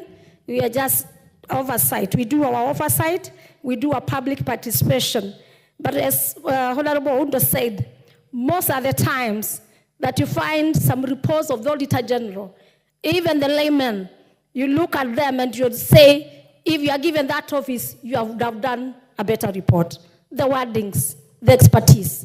And so I think even with this firm, they are going to be audited and proper systems are going to be in place, even for them to be able to give the right opinion. You may find a class, for example, in constituencies, a class when the Auditor General comes to do his audit or their audit. Maybe a class that is being constructed through the NGCDF board is 80% complete. And the statements that they will make, they will say not complete and paid or not complete within the time. Mr. Speaker, I think it is important for Auditor General also to be audited and taught on now and through this firm, because this firm seems to be a very experienced firm that they can also learn and also be able to do their auditing process.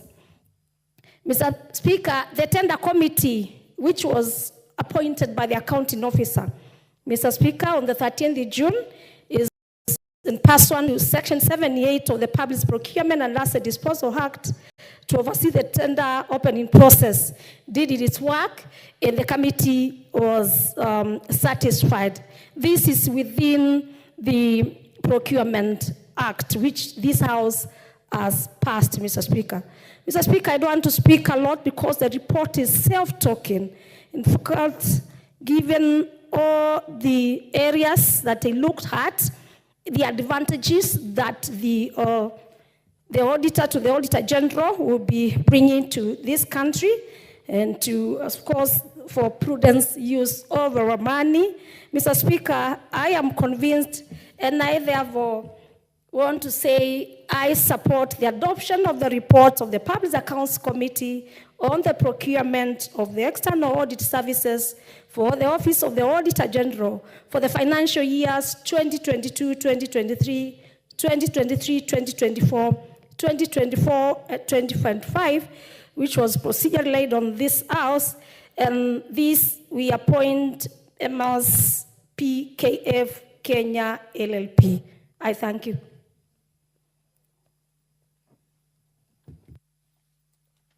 Very well. The Honorable Ferdinand Wanyonyi. Mr. Speaker, thank you for the chance to just have a look at this report by Honorable Tindi Mwale. Very, very extensive, very elaborate, and of course, seconded properly. I think I'm a bit disappointed, Mr. Speaker, that this is what's coming at this stage. First of all, the auditor, to the Auditor General, I would have expected, because there's a lot of eagerness to get jobs done, what have you, that they expected at least to get 2 or more than 2 applicants at least. We would have talked about 10 or so, because there are so many auditors in this country. And I'm just looking at it, and just 2 of them seem to have applied, and one of them has applied 2, and 1 was taken, and therefore I think there's much more than it meets the eye. And I think it's important because for us, there's value for money, and we need to know exactly what is happening to the money. That the Auditor General is actually checking, because we have a lot of misuse. We have a lot of people who are very miscellaneous in terms of usage of funds that actually this House approves on occasional, or no departments actually, or ministries. But now, my question is, and I'm a bit upset, only 2 companies actually applied for this job, and 1 was taken. And there are a lot of question marks only on the so-called PKF. Again, a lot of questions about the qualification of the same. And of course, now we are looking at it and say, look, is it right that there's this money that we are going to spend on this particular external auditors? Is it worthy or not? Secondly, it's also fair that I think even Auditor General should have an internal audit, a department that actually audit whatever transactions that have taken place. And I don't know whether it is there, and if it's not there, then I think again it's something that this House must actually be brought to account. And I want to ask the Honorable Tindi Mwale's group to be able to look at it. Do they have the internal audit in the office of the of Auditor General? If there's none, we should have that creation. And of course, when you advertise, I would have expected more than 10 companies actually coming forward, Mr. Speaker, to participate in this particular. As only 1 or 2 of them actually came forward. And therefore, I think there's much more than it should be. I would therefore request that our department here, of course, now ask the Auditor General office to re-advertise so they can get more people, actually more companies getting to come and do the audit, which is, of course, audit must be done regularly. And I would think that as it is now, is a shortcut. And therefore, nothing will come out of it.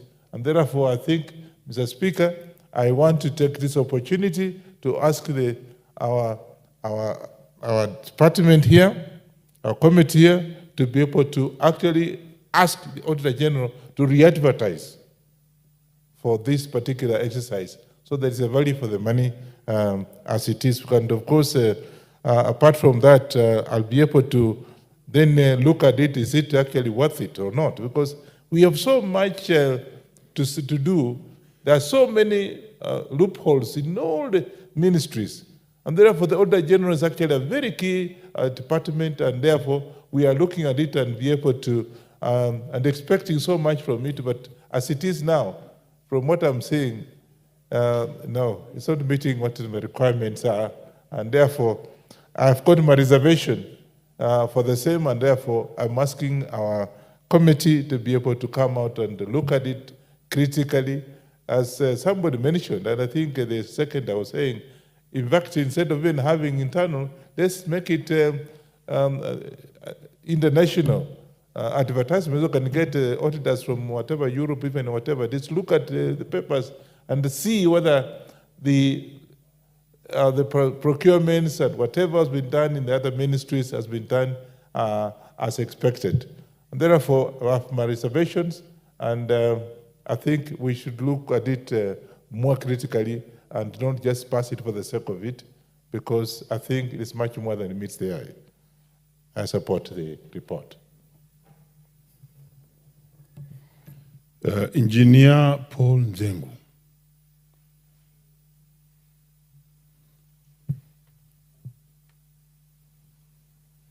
Thank you, Mr. Speaker, for allowing me the opportunity to make my contribution on the report that has been brought to the House by the Committee on Public Accounts Committee, and just from the onset, congratulate the team for the work well done. And I also want to congratulate Honorable Tindi Mwale for the nice presentation, and the whole committee for the work well done, even as we have the predecessor or the chairman who has just been elevated to the position of the cabinet secretary, my friend John Buddy. Mr. Speaker, I think the committee did a very good work to appoint an auditor to audit the Auditor General. As very members have said, over a period of time, this team has operated like people above the law. They are the people to point on the mistakes others have done, yet no one tells them the mistake they have done. For example, if you think about the fact that when they go to the constituencies, they punch holes on what has been done in the constituency, and they try to incriminate members of parliament as though members of parliament are part of the committee. We are not members of the committee that does the implementation of projects in the constituencies.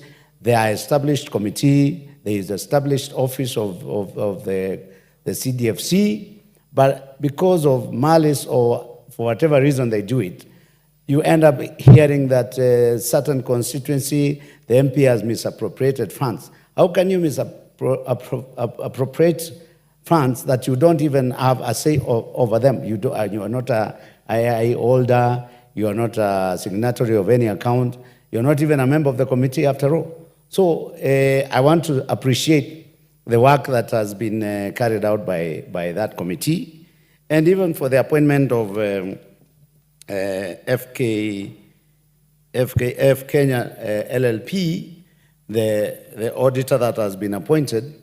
Well, it's like other members have said, when you only have two competitors, you don't know whether the threshold for the professional requirement for appointment of such a level of professionals has been met. But yes, of course, when tender is floated and only a few people apply, then it is the right of those who have applied, whether it is one or two, to be awarded as long as they meet the minimum criteria. So I want to also then appreciate that PKF has been appointed to carry that duty or assignment. And it's not an easy assignment because you're dealing with professionals and people that have been in that business for a long time, and they have perfected the skills of doing it. So when you try to unearth, sometimes when people are being audited, they even try to hide certain information.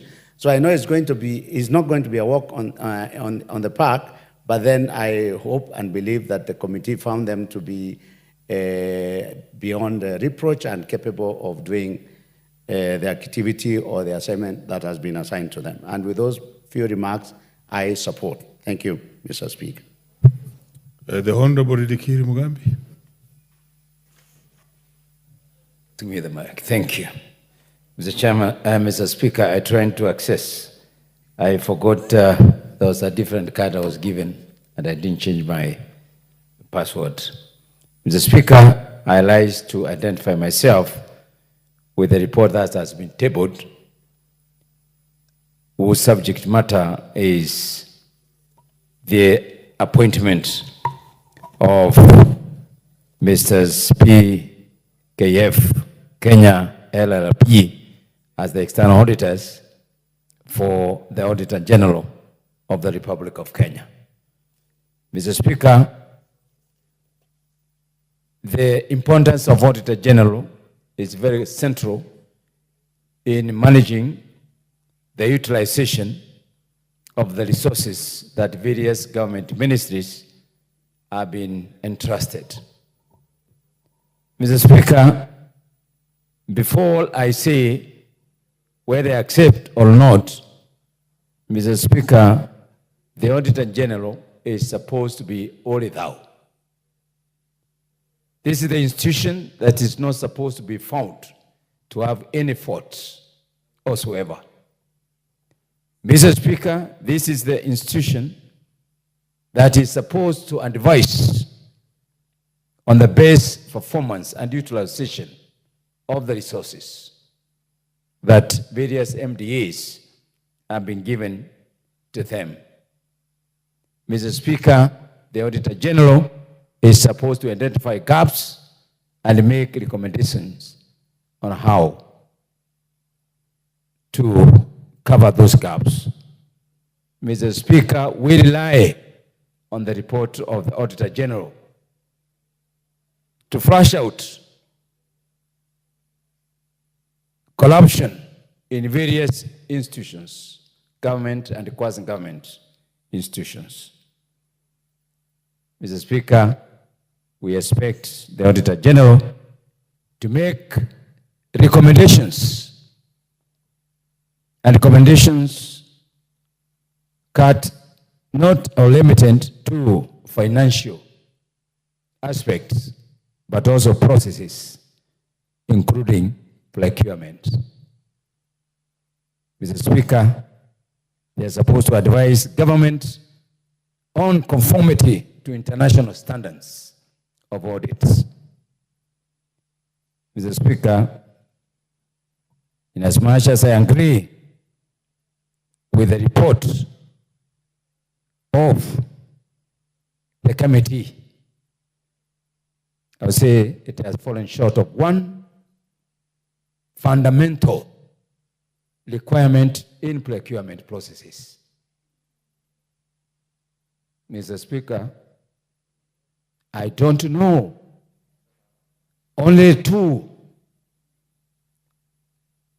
entities brought forward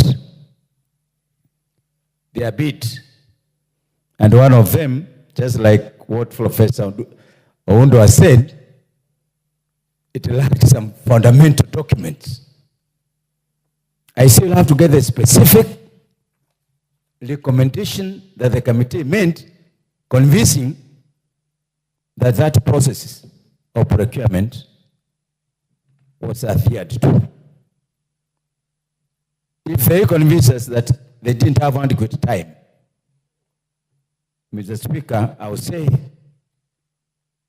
they are auditing 2022, 23, 2023, 24, 24, 25, meaning they are on time. Mr. Speaker, this institution called Auditor General is central, and anything that is associated with it must not give iota of. Order, Honorable Mugambi. Chair Agriculture. Ordinarily, when you are moving in the House, you don't move between the honorable member who is speaking and the Speaker. Take note of that. You may proceed, Honorable Mugambi. Thank you, Mr. Speaker. He is very familiar with me. Sometimes I become invisible. Mr. Speaker, I was saying, this is an institution that should not be seen to be associated with anything touching on irregularity. Mr. Speaker, I have no interest on PKF or any other. But what they are going to do is to give a record of performance of the Auditor General. Ordinarily, we will have 3 or 4 presentations of bidders, even for comparison purposes. Mr. Speaker, every Kenyan today is talking about transparency, accountability, openness in our doings. Mr. Speaker, this same Auditor General is the one that is being quoted by the members of this House and even the members of the public out there, that so many things are going wrong within the government, quasi-government institution, state corporations.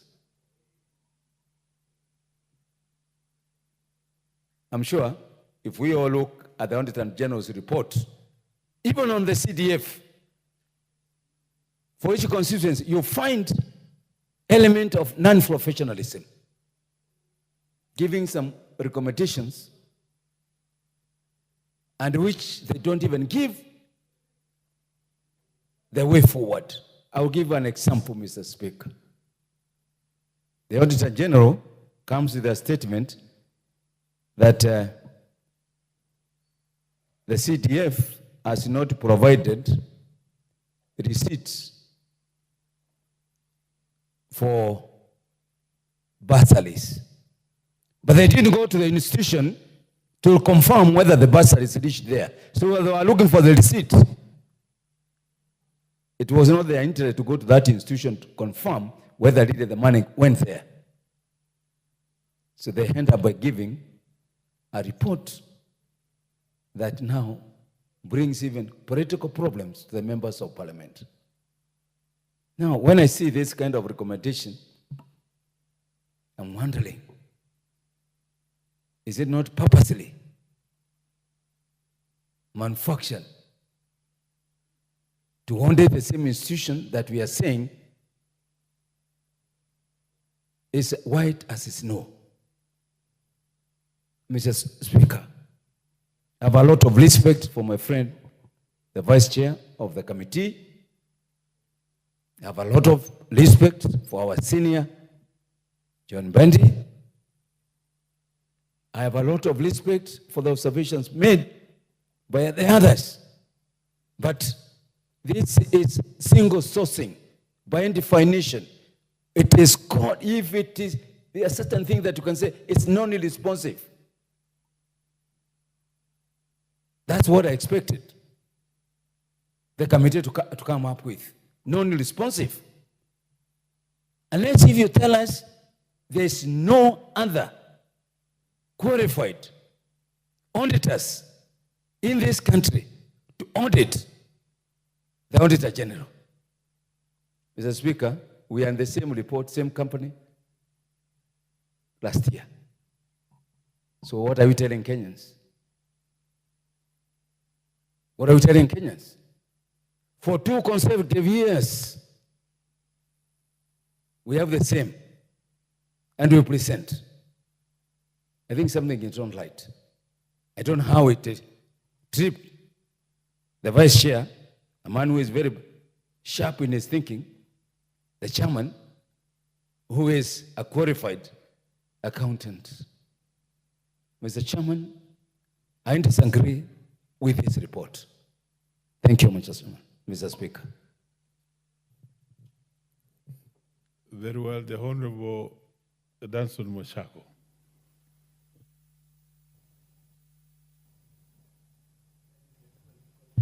Thank you, Mr. Speaker, for giving me an opportunity to contribute to this important bill. The report by Public Accounts Committee on Public Accounts Committee on the procurement of external auditor to offer services to the Office of Auditor General for the financial year 2022-23, 23-24, and 24-25. Honorable Speaker, at the onset, I must say that this Office of Auditor General is a very important office in the management of financial resources of this country. We must underscore the importance of this office to the level that they play a very central role in supporting what this August House does. We are the biggest consumers of the reports of the Auditor General. We cannot purport to be doing our oversight role effectively if the quality of the auditor's report that come to this House are questionable, Honorable Speaker. And therefore, Honorable Speaker, as an accountant, first I must say that I understand the challenges this office goes through, Honorable Speaker. I sit in the Budget Committee, and many times we've met the Auditor General. She comes in and gives us her challenges, what she needs to do to make sure that the timely reports of what they do come to this House. Honorable Speaker, but I must also say that as Parliament, we have been doing so well. We have been increasing the annual budgets year in, year out. I remember this year, Honorable Speaker, we have allocated the Auditor General a whopping 8.12 billion shillings so that they're able to run their activities, they're able to run all their programs, and they're able to give us the audit reports in good time, Honorable Speaker. And therefore, I want to say that I'm expectant that the Auditor General will do a good job. They'll be able to give us reports on time, because we also know, Honorable Speaker, that we have constitutional provisions that rely on audit reports. We know, for instance, equitable share. The calculation of the 15% equitable share to counties rely on the latest audited accounts as provided to this House by the Auditor General and approved by this House.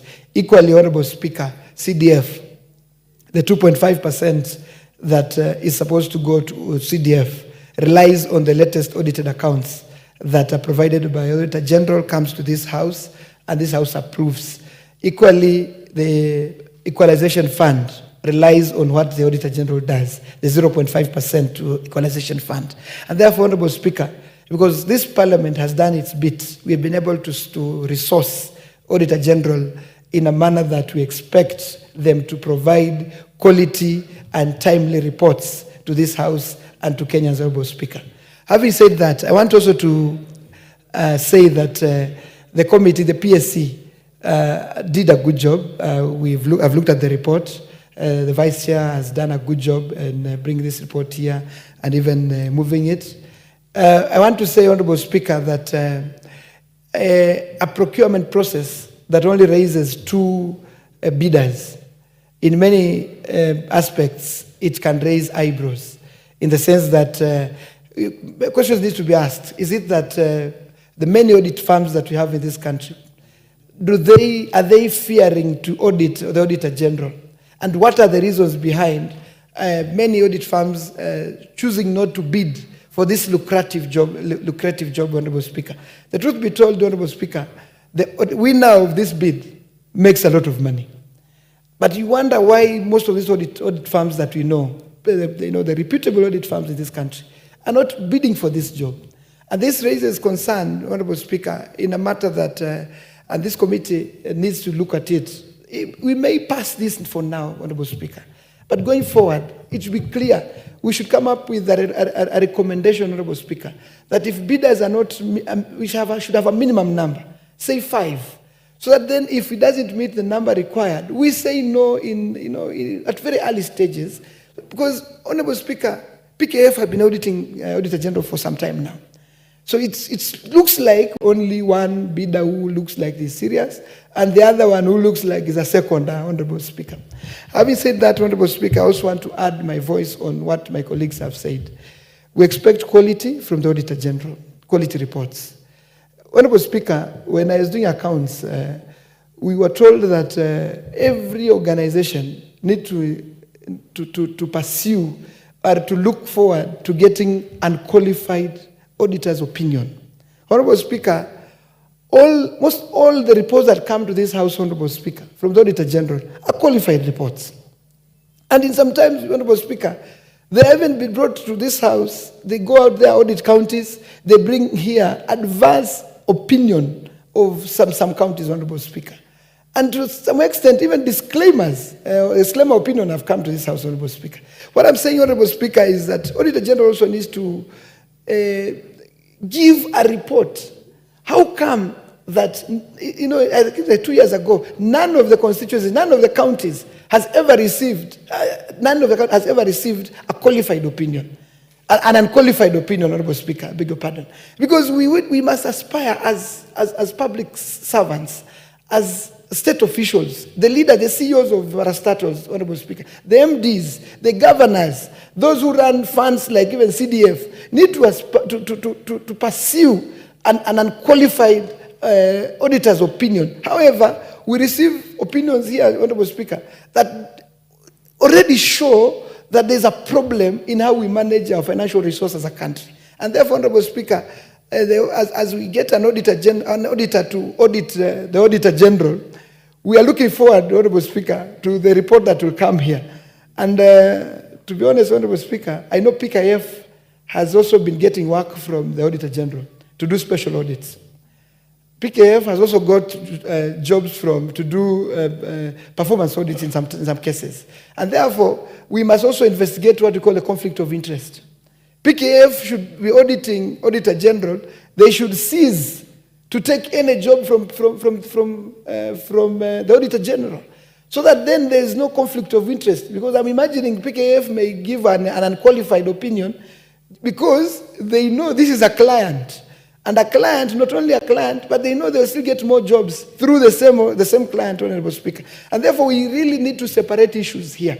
We must say, if you want to get quality reports, if you want to have an auditor who look at the actual happenings in our financial management, in parastatals and in government, we must get an auditor the auditor who audits, Auditor General, must not be at the same time auditing books of parastatals and government agencies, and then, when he's auditing the Auditor General, they can sit on a table and say, I'll give you an unqualified report, and because you continue to give me jobs this side. To finish, Honorable Speaker, there's something called materiality in accounting.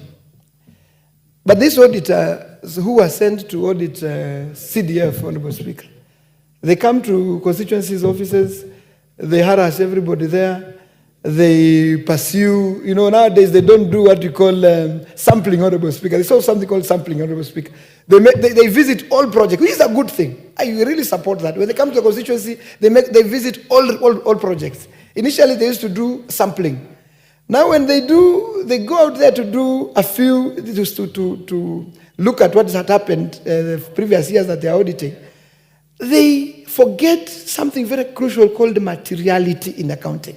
Materiality, even in auditing, Honorable Speaker, means a situation whereby an auditor comes, make sure you only look at something that will cause your report not to be informed or not to meet the threshold. But they look, they come to a constituency, they go to a classroom, they start saying this paint is not a good paint, and the classroom was done 2 years ago. How could you know a paint was not good that was done 2 years ago, Honorable Speaker? So I want to say and to speak to the Auditor General that let them also be serious when they come to audit CDF, and they should also put a disclaimer in their reports that members of Parliament are not involved in the running and managing of day-to-day and any financial activities in CDF. Because what's been happening is a report is leaked in the public, someone picks it maliciously, publishes.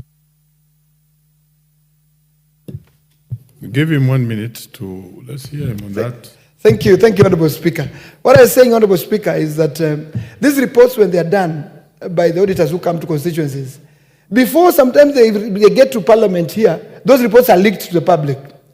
And our opposition, opponents, maliciously pick out these items because many of them they did not follow the materiality concept I talked about here, Honorable Speaker. They start branding members of Parliament to be corrupt, to have eaten CDF money, have eaten bursaries, have done A, B, and C. And yet, we know members of Parliament do not have a role in managing the resources of NGCDF, Honorable Speaker. And therefore, Honorable Speaker, I want to support this report, but again, with a rider that in future, if the bidders are not more than 5, then this report should not get its time in this House. Thank you, Honorable Speaker. Very well. Before Dr. Mtunga speaks on it, it's not if you really believe that the threshold is not met, not to pass the report or to reject the report. And that's the business of Parliament. Honorable Dr. Mtunga. Thank you very much, Honorable Speaker, for the opportunity to also contribute to the adoption of the committee report. Honorable Speaker, we are speaking about an audit firm to be approved to audit the Auditor General, the Office of the Auditor General, for several years. Honorable Speaker, this is a very sensitive office. The Office of the Auditor General is the one that we rely upon to know whether government resources are properly utilized. And Honorable Speaker, we know that this House receives quite a number of reports from all over, having been the work of the Auditor General. And the member for Udanwa just spoken, Honorable Mashako, has clearly said that the Committee of Budget and Appropriation apportioned up to and including 8 billion or more to this particular office. 8 billion shillings, Honorable Speaker, is not a little money, and therefore we expect this office to be doing a very good job. But then we are looking at somebody to actually come and audit the auditor, or rather look at the books of the auditor of this republic, the one who is the key, eye or the scrutiny for and on behalf of the public of the books of account of different, institutions, ministries, departments, and agencies. Honorable Speaker, according to the report, I have not been very convinced about the procurement process, Honorable Speaker. There are a few questions that we need to ask ourselves. First of all, we've been presented by one name, with one name. I do not know whether that is a constitutional or legal provision, but we should probably have been given 3 or so names to pick one. Because we are Kenyans and we know these firms, we probably could even have background checks and propose a name that probably could be adopted to audit such an important office. So now, Speaker, we are talking about the competitiveness, or rather, was the procurement process competitive?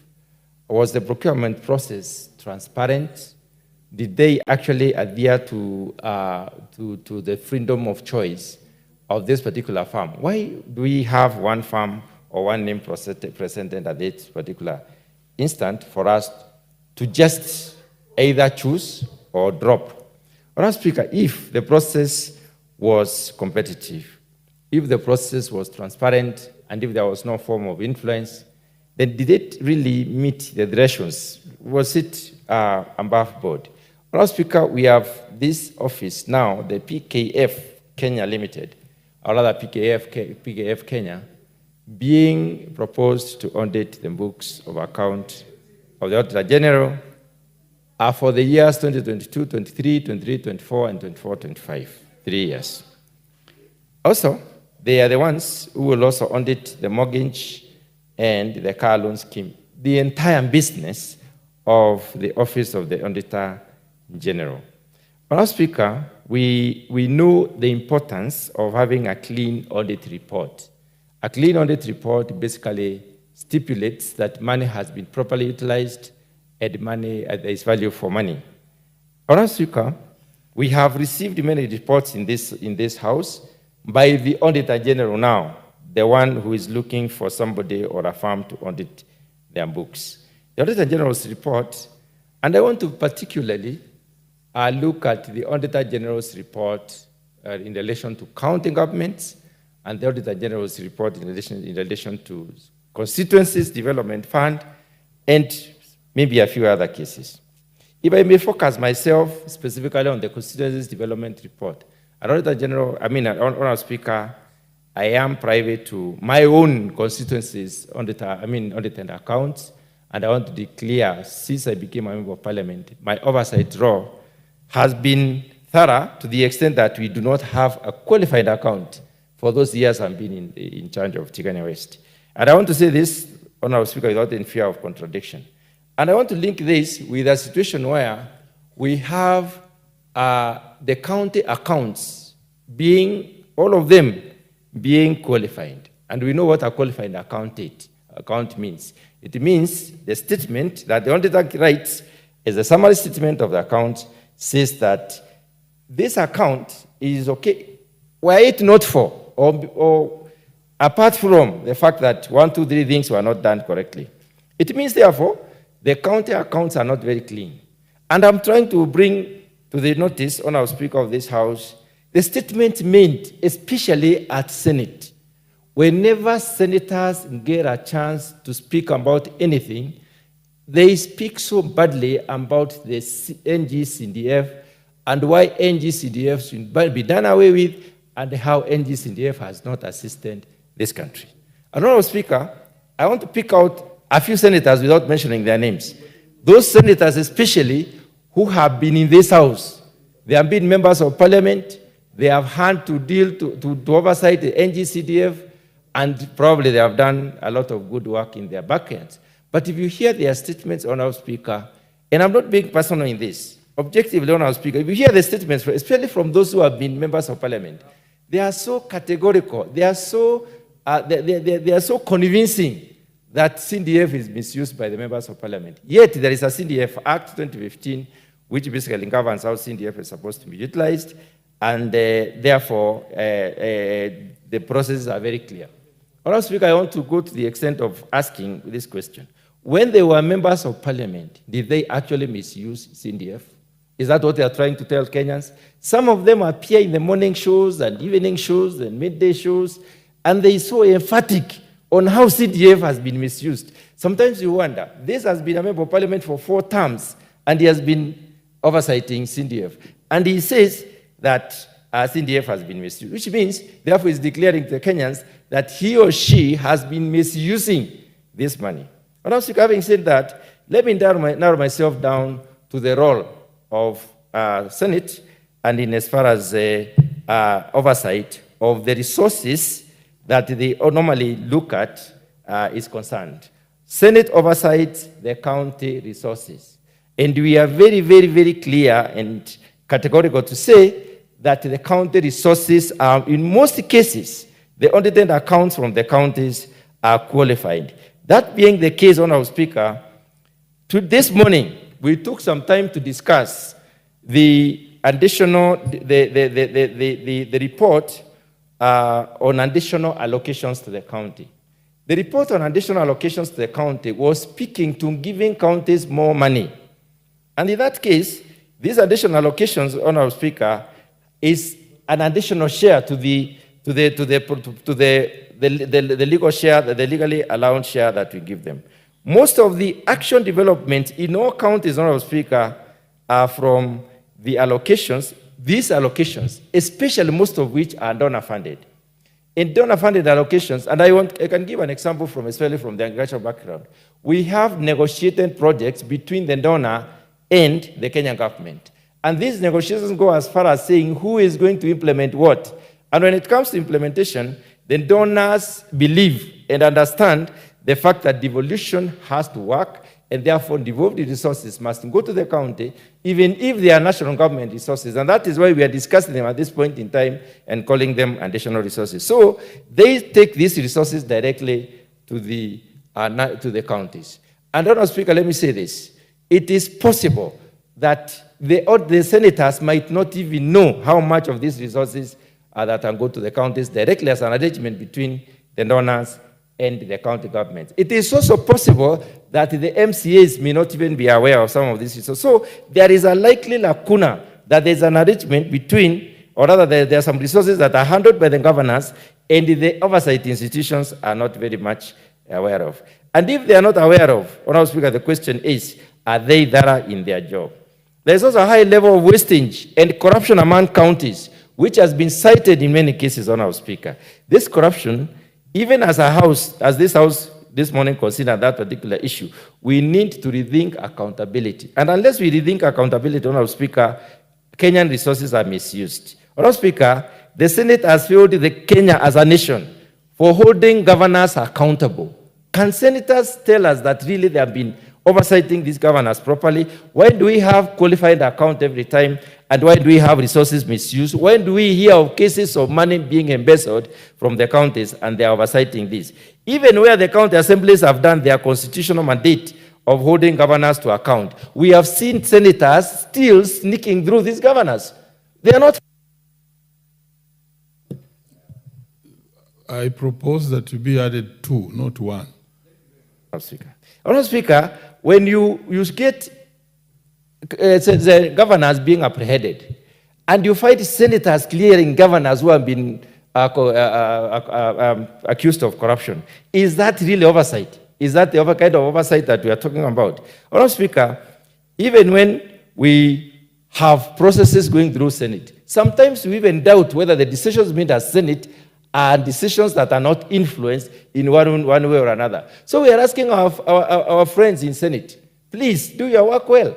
Stop blaming the National Assembly for nothing. Just do your work well. Do your oversight role very well. Honourable Speaker, the Senate in this case, and I would like to say this without any fear of contradiction, is the weakest link in promoting transparency and accountability in this country, because we have seen resources being misused in this country, and they stare and watch as resources are being misused over and over again. It has happened many times, and I think it is time that they took their roles very, very seriously and looked at how do they make sure that accountability actually exists at the counties. The role of senators is not just to look for money for counties. The role of senators is to oversight the counties and make sure that they are doing the right thing. Having said that, Honourable Speaker, there is a bit of lack of seriousness in this particular report as presented here. The lack of seriousness is not on the part of the committee. The lack of seriousness is a part of the Auditor General. We need the Auditor General to be a little bit more serious next time. Give us 3 names. Let us pick from those 3 names. We know these companies. We have interacted with them. We know them. We know who can do what. Or we need to pick from a list. Honourable Speaker, with those very few remarks, I would like to say that I support adoption, but, Honourable Speaker, we need a better approach next time. Thank you very much. What's your point of order, Honourable Tindi? Mr. Speaker, I'm the one who moved the committee. I wanted to inform my colleague and the House that the person who did the procurement is actually the National Assembly, and it was done by the accounting officer who is the clerk of the National Assembly. And the genesis of the report is based on Article 226, subsection 4, which gives this House the mandate to appoint. Order, Honourable Tindi. Take your place. You being the vice chair of this committee, and now the acting chair, you have order, Honourable Mtunga. You will have a chance of reply. So take your cool and don't be in a hurry. Maybe let me further guide that following the speak of Honourable Mutunga, I refer you to our standing order number 87. In your speak, though I did not stop you, it must be noted as a House that in our standing order number 87.5, it is actually out of order for a member to criticize or call to question the proceedings in the Senate or the other House. And therefore, in future, when you speak on these matters, just apply the laws of relevance and avoid calling out the other House unless we have a substantive motion. Having done that, let me call, and there being no any further interest in this particular one, let me call upon the mover to reply. Thank you, Mr. Speaker. Mr. Speaker, I want to start with thanking my colleagues, the honorable members who have contributed on this report. Mr. Speaker, I want to assure my colleagues and the House and National Assembly in general that the Public Accounts Committee is composed of members who have the interests of the common Kenyan at heart, and therefore any report that comes to this House is a report that has been scrutinized in the best interest of the people and in the best interest of the Republic of Kenya. Mr. Speaker, I want to also agree with my colleagues that going forward, we allow the Accounting Office of the National Assembly to advertise the tender beyond the boundaries of the Republic of Kenya, so that we have more audit firms that will not feel like there's a conflict of interest when they are asked to bid to audit the Office of the Auditor General. Mr. Speaker, just in brief, this report originated from Article 226, subsection 4, and this article gives the National Assembly the mandate to approve an accounting professional firm that is going to oversight the role, the operations, and the efficiency of the Office of the Auditor General. And that's the basis of this report, and that's why I'm pleading with the House to approve the report so that we get a competent firm, being PKF, Partnership LLP, that is going to oversight and audit the operations of the Auditor General. Mr. Speaker, in conclusion, for us to get a prudent use and to monitor the taxpayers' resources, funds, we must get proper audit report, and we must get a proper audit firm that is able to give us the true picture of the expenditure of public funds. And I believe that by supporting this report, we are going to give PKF the chance to audit our Office of the Auditor General and get the right feedback and productivity that we expect in the public sector. With those few remarks, Mr. Speaker, as the Vice Chairman of the committee and the Acting Chair, I plead with the House to approve this report. Thank you very much. Very well. We shall defer the putting of the question until the next sitting. Next order.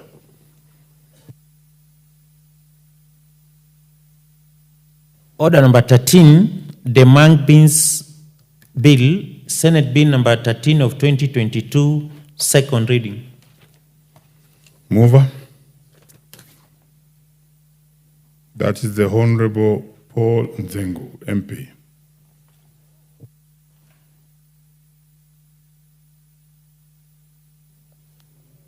Honorable Speaker, I beg to move that the Mung Beans Bill, Senate Bills number 13 of 2022 be read a second time.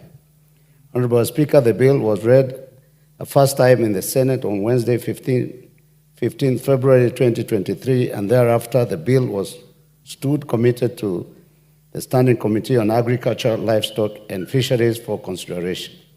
Honorable Speaker, the bill has 25 clauses and seeks to provide for the development, regulation, and promotion of mung beans sector. It further provides for the support of farmers of mung beans in each county in the production and marketing of their produce, and encourages the use of mung beans as food security item by the national and county governments in their various feeding policies and programs. Honorable Speaker, the bill will have a significant impact on food security by increasing production, diversifying crops, reducing dependence on imports, and creating economic opportunities. Honorable Speaker, the bill also proposes to establish linkages with international research agencies for the adoption of the best mung bean farming and processing practices. This proposal is critical as it will increase the production of mung beans. Honorable Speaker, under the bill, there shall be a county executive committee. There shall be county executive committee members who shall enforce regulations and standards on the quality control of inputs and production of mung beans at the county level. The county executive committee members shall also investigate complaints relating to unfair trade practices within the county. Honorable Speaker, the bill is crucial because where national and county government implement feeding programs within schools or other institutions or areas falling within their respective mandate, they shall implement a homegrown feeding program aimed at promoting efficient production of marked beans in each county in order to ensure adequate supply to the schools and relevant institutions and food insecure areas in the country. Honorable Speaker, additionally, the bill requires the Cabinet Secretary for Agriculture to develop and adopt a policy to promote the growth and development of marked bean industry in Kenya. The policy shall be reviewed at least once every 5 years. Honorable Speaker, this bill establishes county licensing committee of marked beans, which shall consist of chairperson, one person representing growers of marked beans in the respective county, one public officer in the Department of Agriculture, and two public officers in the department responsible for trade with relevant experience in matters relating to trade and finance. Honorable Speaker, as I have mentioned, the bill regulates the marked bean sector, and therefore a person who intends to market, process, or carry out large-scale trading in marked beans or marked beans products shall make an application for a license to the county licensing committee. The license shall be renewable annually. Honorable Speaker, the Agriculture and Food Authority shall keep and maintain a register of growers, buyers, and other entities registered or licensed to undertake actions regulated by this Act. Honorable Speaker, this bill is very key as it will contribute to diversifying of crops, therefore promoting food security in the country. Honorable Speaker, with these few remarks, I move and I ask the Chair, Committee of Agriculture to second. Thank you. The Honorable Mtunga. But Chair Agriculture, as you do that, you may have to explain to this country and this House what mung beans are. Proceed. Okay. Thank you. Thank you very much, Honorable Speaker. Honorable Speaker, this bill, which is the Senate Bill number 13 of 2022, was brought to this House on the 22nd of February. It has been here for a while, and because many discussions have been going on to see how we can manage this particular crop, because it's an important crop, especially for the marginal areas of Kenya. Honorable Speaker, the principal objective of this particular bill is basically to develop regulations and promotion, develop the crop itself, regulate the crop, and promote production of the crop across the areas that I'll be mentioning where it can do best. Honorable Speaker, the bill seeks to promote the use of the bean itself, even in various counties and for purposes of food security and even response initiatives when the need arises.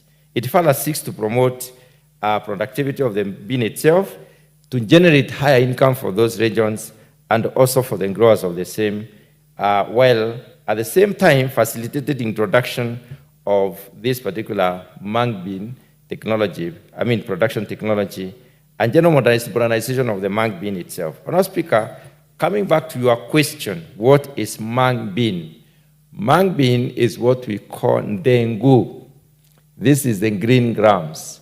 Green grams grows in most parts of this country, especially in counties like most of the lower eastern Kenya, most of the Mount Kenya region, you find that growing. Most of the western part of Kenya, it is a marginal, or rather the low altitude, medium altitude crop. There are some objectives that I would like to mention about this particular bill. This particular bill comes in to specifically provide a framework for coordination and implementation of the national policies and strategies on the development and regulation of the mung bean industry. The entire industry, all the way from pre-production to the table, we are looking at the entire value chain, coordination of activities along the value chain. Honorable Speaker, the question is, why are we bringing up coordination of a specific bean? Honorable Speaker, this is a special bean. It is a special bean that does well in the areas that I mentioned, the medium to low altitude areas, and it is therefore a bean that has not been scheduled as yet. If it is not under in the schedule, it therefore means that it needs protection. And it has great potential to become the key cash crop for those areas. So we need targeted interventions so that this bin can provide the potential. We can explore the potential in production of this bin to develop those areas because it's a drought-tolerant crop and as well under very low, rainfall regime. Honourable Speaker, the other main objective is facilities and develop a framework to regulate and promote the development of the bank bin itself and the entire industry for competitive production here and also internationally. Also to promote the productivity of the bin and then generate higher incomes for the people who are going to be engaged in this particular process. Also to facilitate modernization of the bin farming techniques, the general modernization of the industry itself, and also for cost control and the productivity improvement. Also to provide a framework for the implementation of the marketing strategies for the bin in those areas within Kenya and also outside this country. Honourable Speaker, this is not a money bill, and it is important for Kenyans to know that this bill comes in under the regulation of the Agriculture and Food Authority. We are not creating an institution in this particular bill. So the bill does not propose a new institution. Instead, it proposes that responsibilities are shared between the county and the national government. So it does not introduce other costs. Honourable Speaker, the Agriculture and Food Authority is tasked with the development of policies and standards, monitoring of implementation of policies, and also collecting and receiving data from the various counties and building the capacity of the counties for purposes of improving on production and productivity. This particular entity has got a food directorate. The food directorate is under which this particular bin falls, and therefore it will be managed under the food directorates. Honourable Speaker, the counties will be required to provide the extension services for this bin, also enforce regulations and standards, and market the bin itself, both locally and internationally. So it is advantageous to have the bin because it can give us extra sources of income. Honourable Speaker, I've seen that this bin is the one that is locally known as dengu, which is widely grown in Kenya. There are several varieties of this bin. These varieties have been improved over time. Two main varieties are worth mentioning: the K20, which we call Anko, which matures in between 80 and 90 days, and the N26, which is called Nylon, which also matures between 60 and 65 days. It has the potential to produce, production bin in most of the country, where I could cite a few counties where Magbin can do very well: in Kitui County, in Makueni County, in the Rakanith County.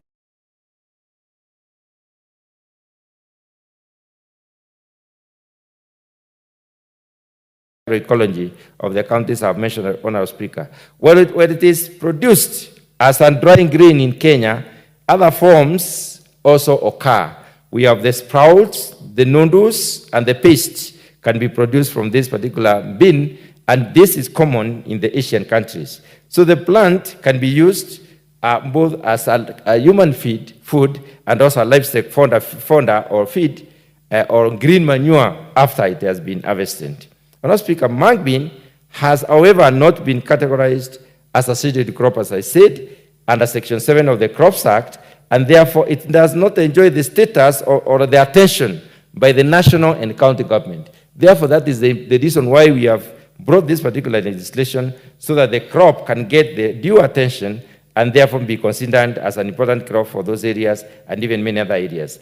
A lot of work has gone on under Kenya Agriculture and Livestock Research Organization, which has developed 3 early maturing varieties. And these 3 early maturing varieties are also highly productive, and there is need to promote dissemination of these technologies, innovations, and management practices to various Kenyans so that they can apply them to produce the bean. A survey that has been done, Honourable Speaker, at the national level in 2020 made the following recommendations. And one of them is that the county government should actually be providing subsidized farm machinery and equipment like plows, harvesters, and threshers to maximize yield and bring down the cost of production of the mung bean in those counties that it is doing very well. The other recommendation, which is important, is that the government should consider increasing the amount of certified seed available for farmers by subsidizing the cost of these seeds and other farm inputs that are related, like fertilizer and agrochemicals, to enable the farmers to produce a mung bean in large quantities. Honourable Speaker, the other recommendation of this particular study is that the national and county government should actually provide crop insurance schemes to cushion farmers against losses attributable to the weather variabilities and also to pests and diseases. The county governments is further recommended that should support the development of the post-harvest management systems, technologies, and aggregation infrastructure to support in this particular bean. Honourable Speaker, many other countries have utilized the mung bean, and I want to bring out one or two examples. In India, which is the major producer of mung bean contributes to about 30% of the global production. That is India, with Myanmar as a state being leading.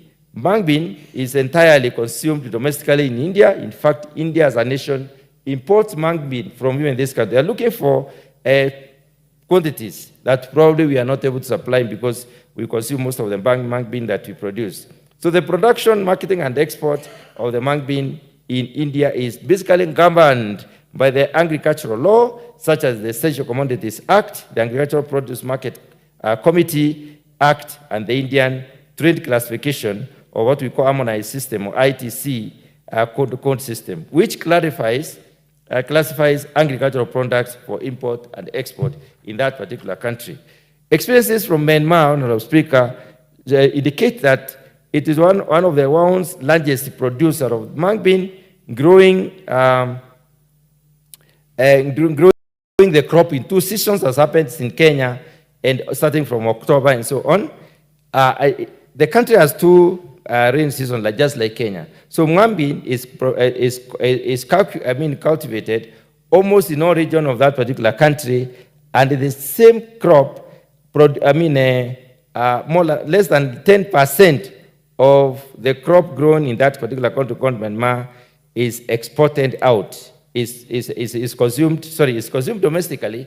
Most of it is meant for export. Therefore, it is possible to grow this particular crop even for export. And I would like to indicate, Honourable Speaker, that there is market in China, market in Indonesia, in Malaysia, the United Arab Emirates. There is market.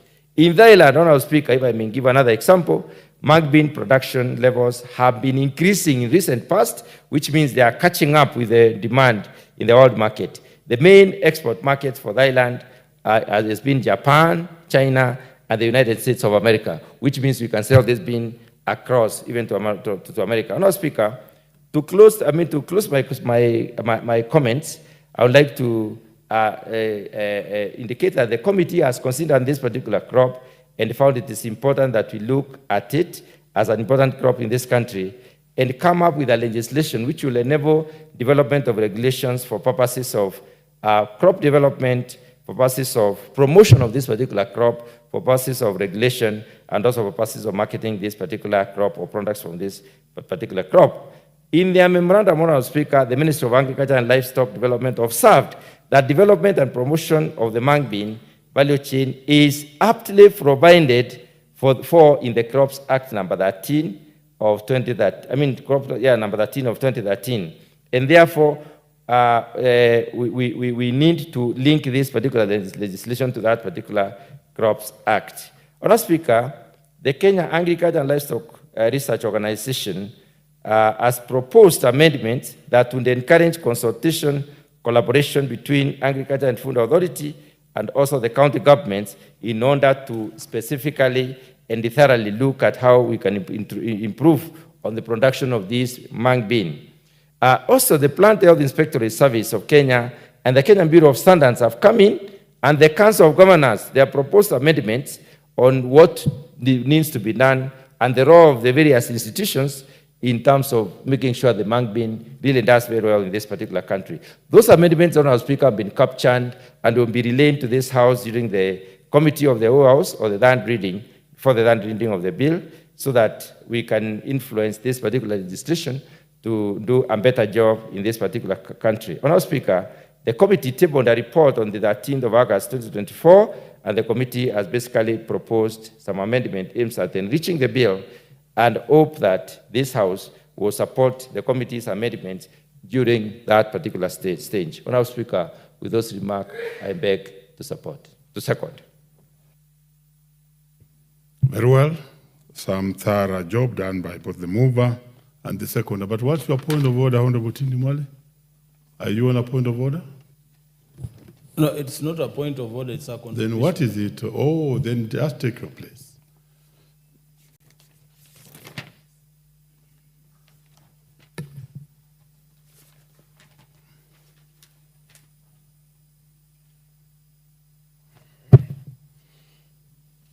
Honourable members, I now propose the question that the bank being, I'll take it again. Honourable members, I now propose the question that the Mung Beans Bill, Senate Bill number 13 of 2022, be now read a second time.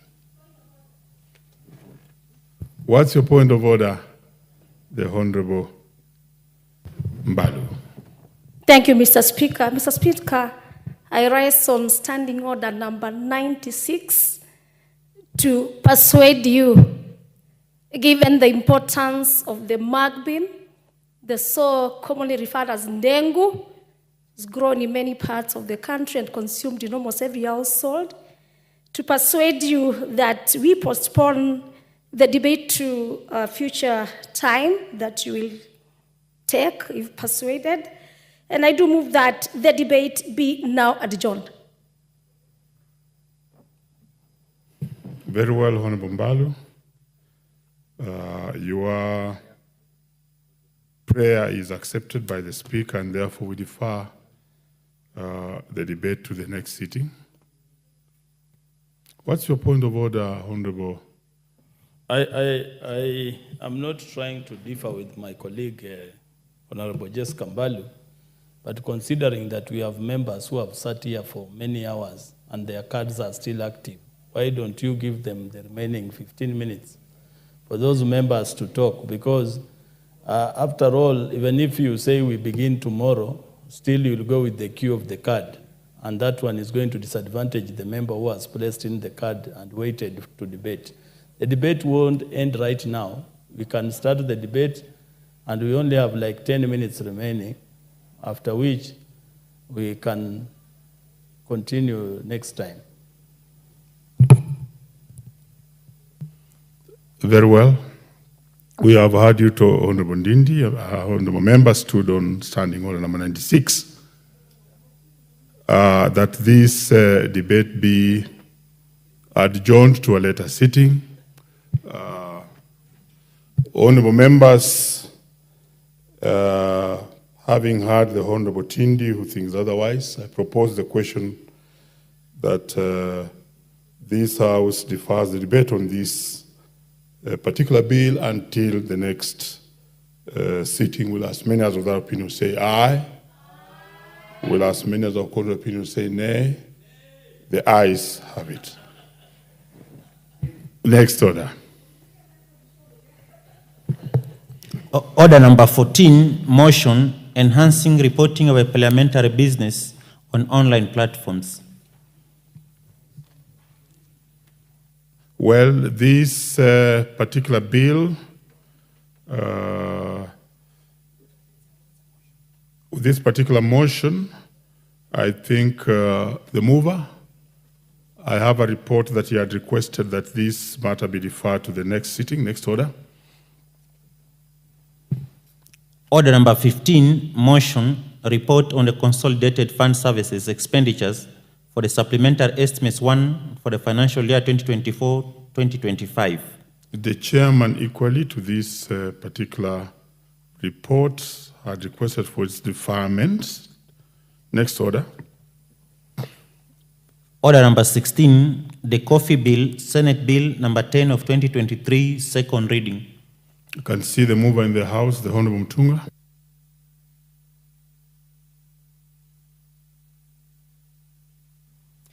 Thank you very much, Honourable Speaker, for the opportunity to speak to this particular bill. Honourable Speaker, this is a very, very important bill, and it touches on very, very critical grounds.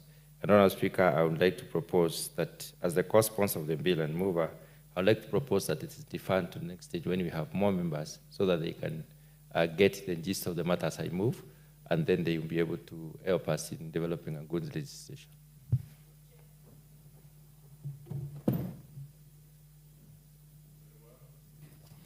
Very well, your request is accepted. Next order. Order number 17, motion, public petition on funds spent contrary to the provisions of Article 223 of the Constitution. Mover. Very well.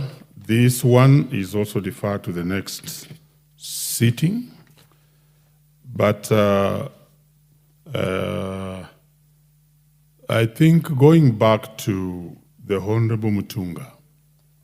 Honorable Mutunga, while indicating that he is deferring his motion to the next sitting, seemed to imply that there are not enough members to speak on this. And you know very well, once you pronounce yourself on quorum in the House, then I have to look around to see is there a quorum. And indeed, I can confirm that there's no quorum in the House, and therefore I'll want to ask the Sergeant at Arms to ring the quorum bell for a period of 10 minutes.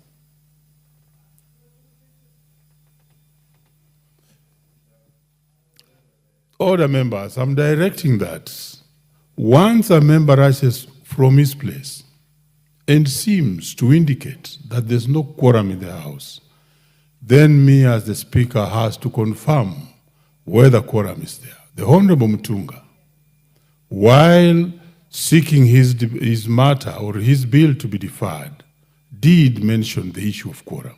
And therefore, we are very much in order to ring the quorum bell. Thank you.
We have already done 10 minutes, and therefore, thank you.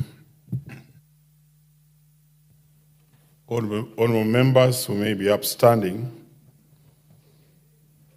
Honorable members, while a member was contributing to a matter, he raised my attention to the issue of quorum in the House. I since then asked the Sergeant-at-Arms to ring the quorum bell for 10 minutes, which was done.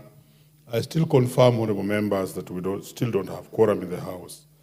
And therefore, honorable members, and the time being 7:02 p.m., this House stands adjourned until Thursday, the 15th at 2:30 p.m.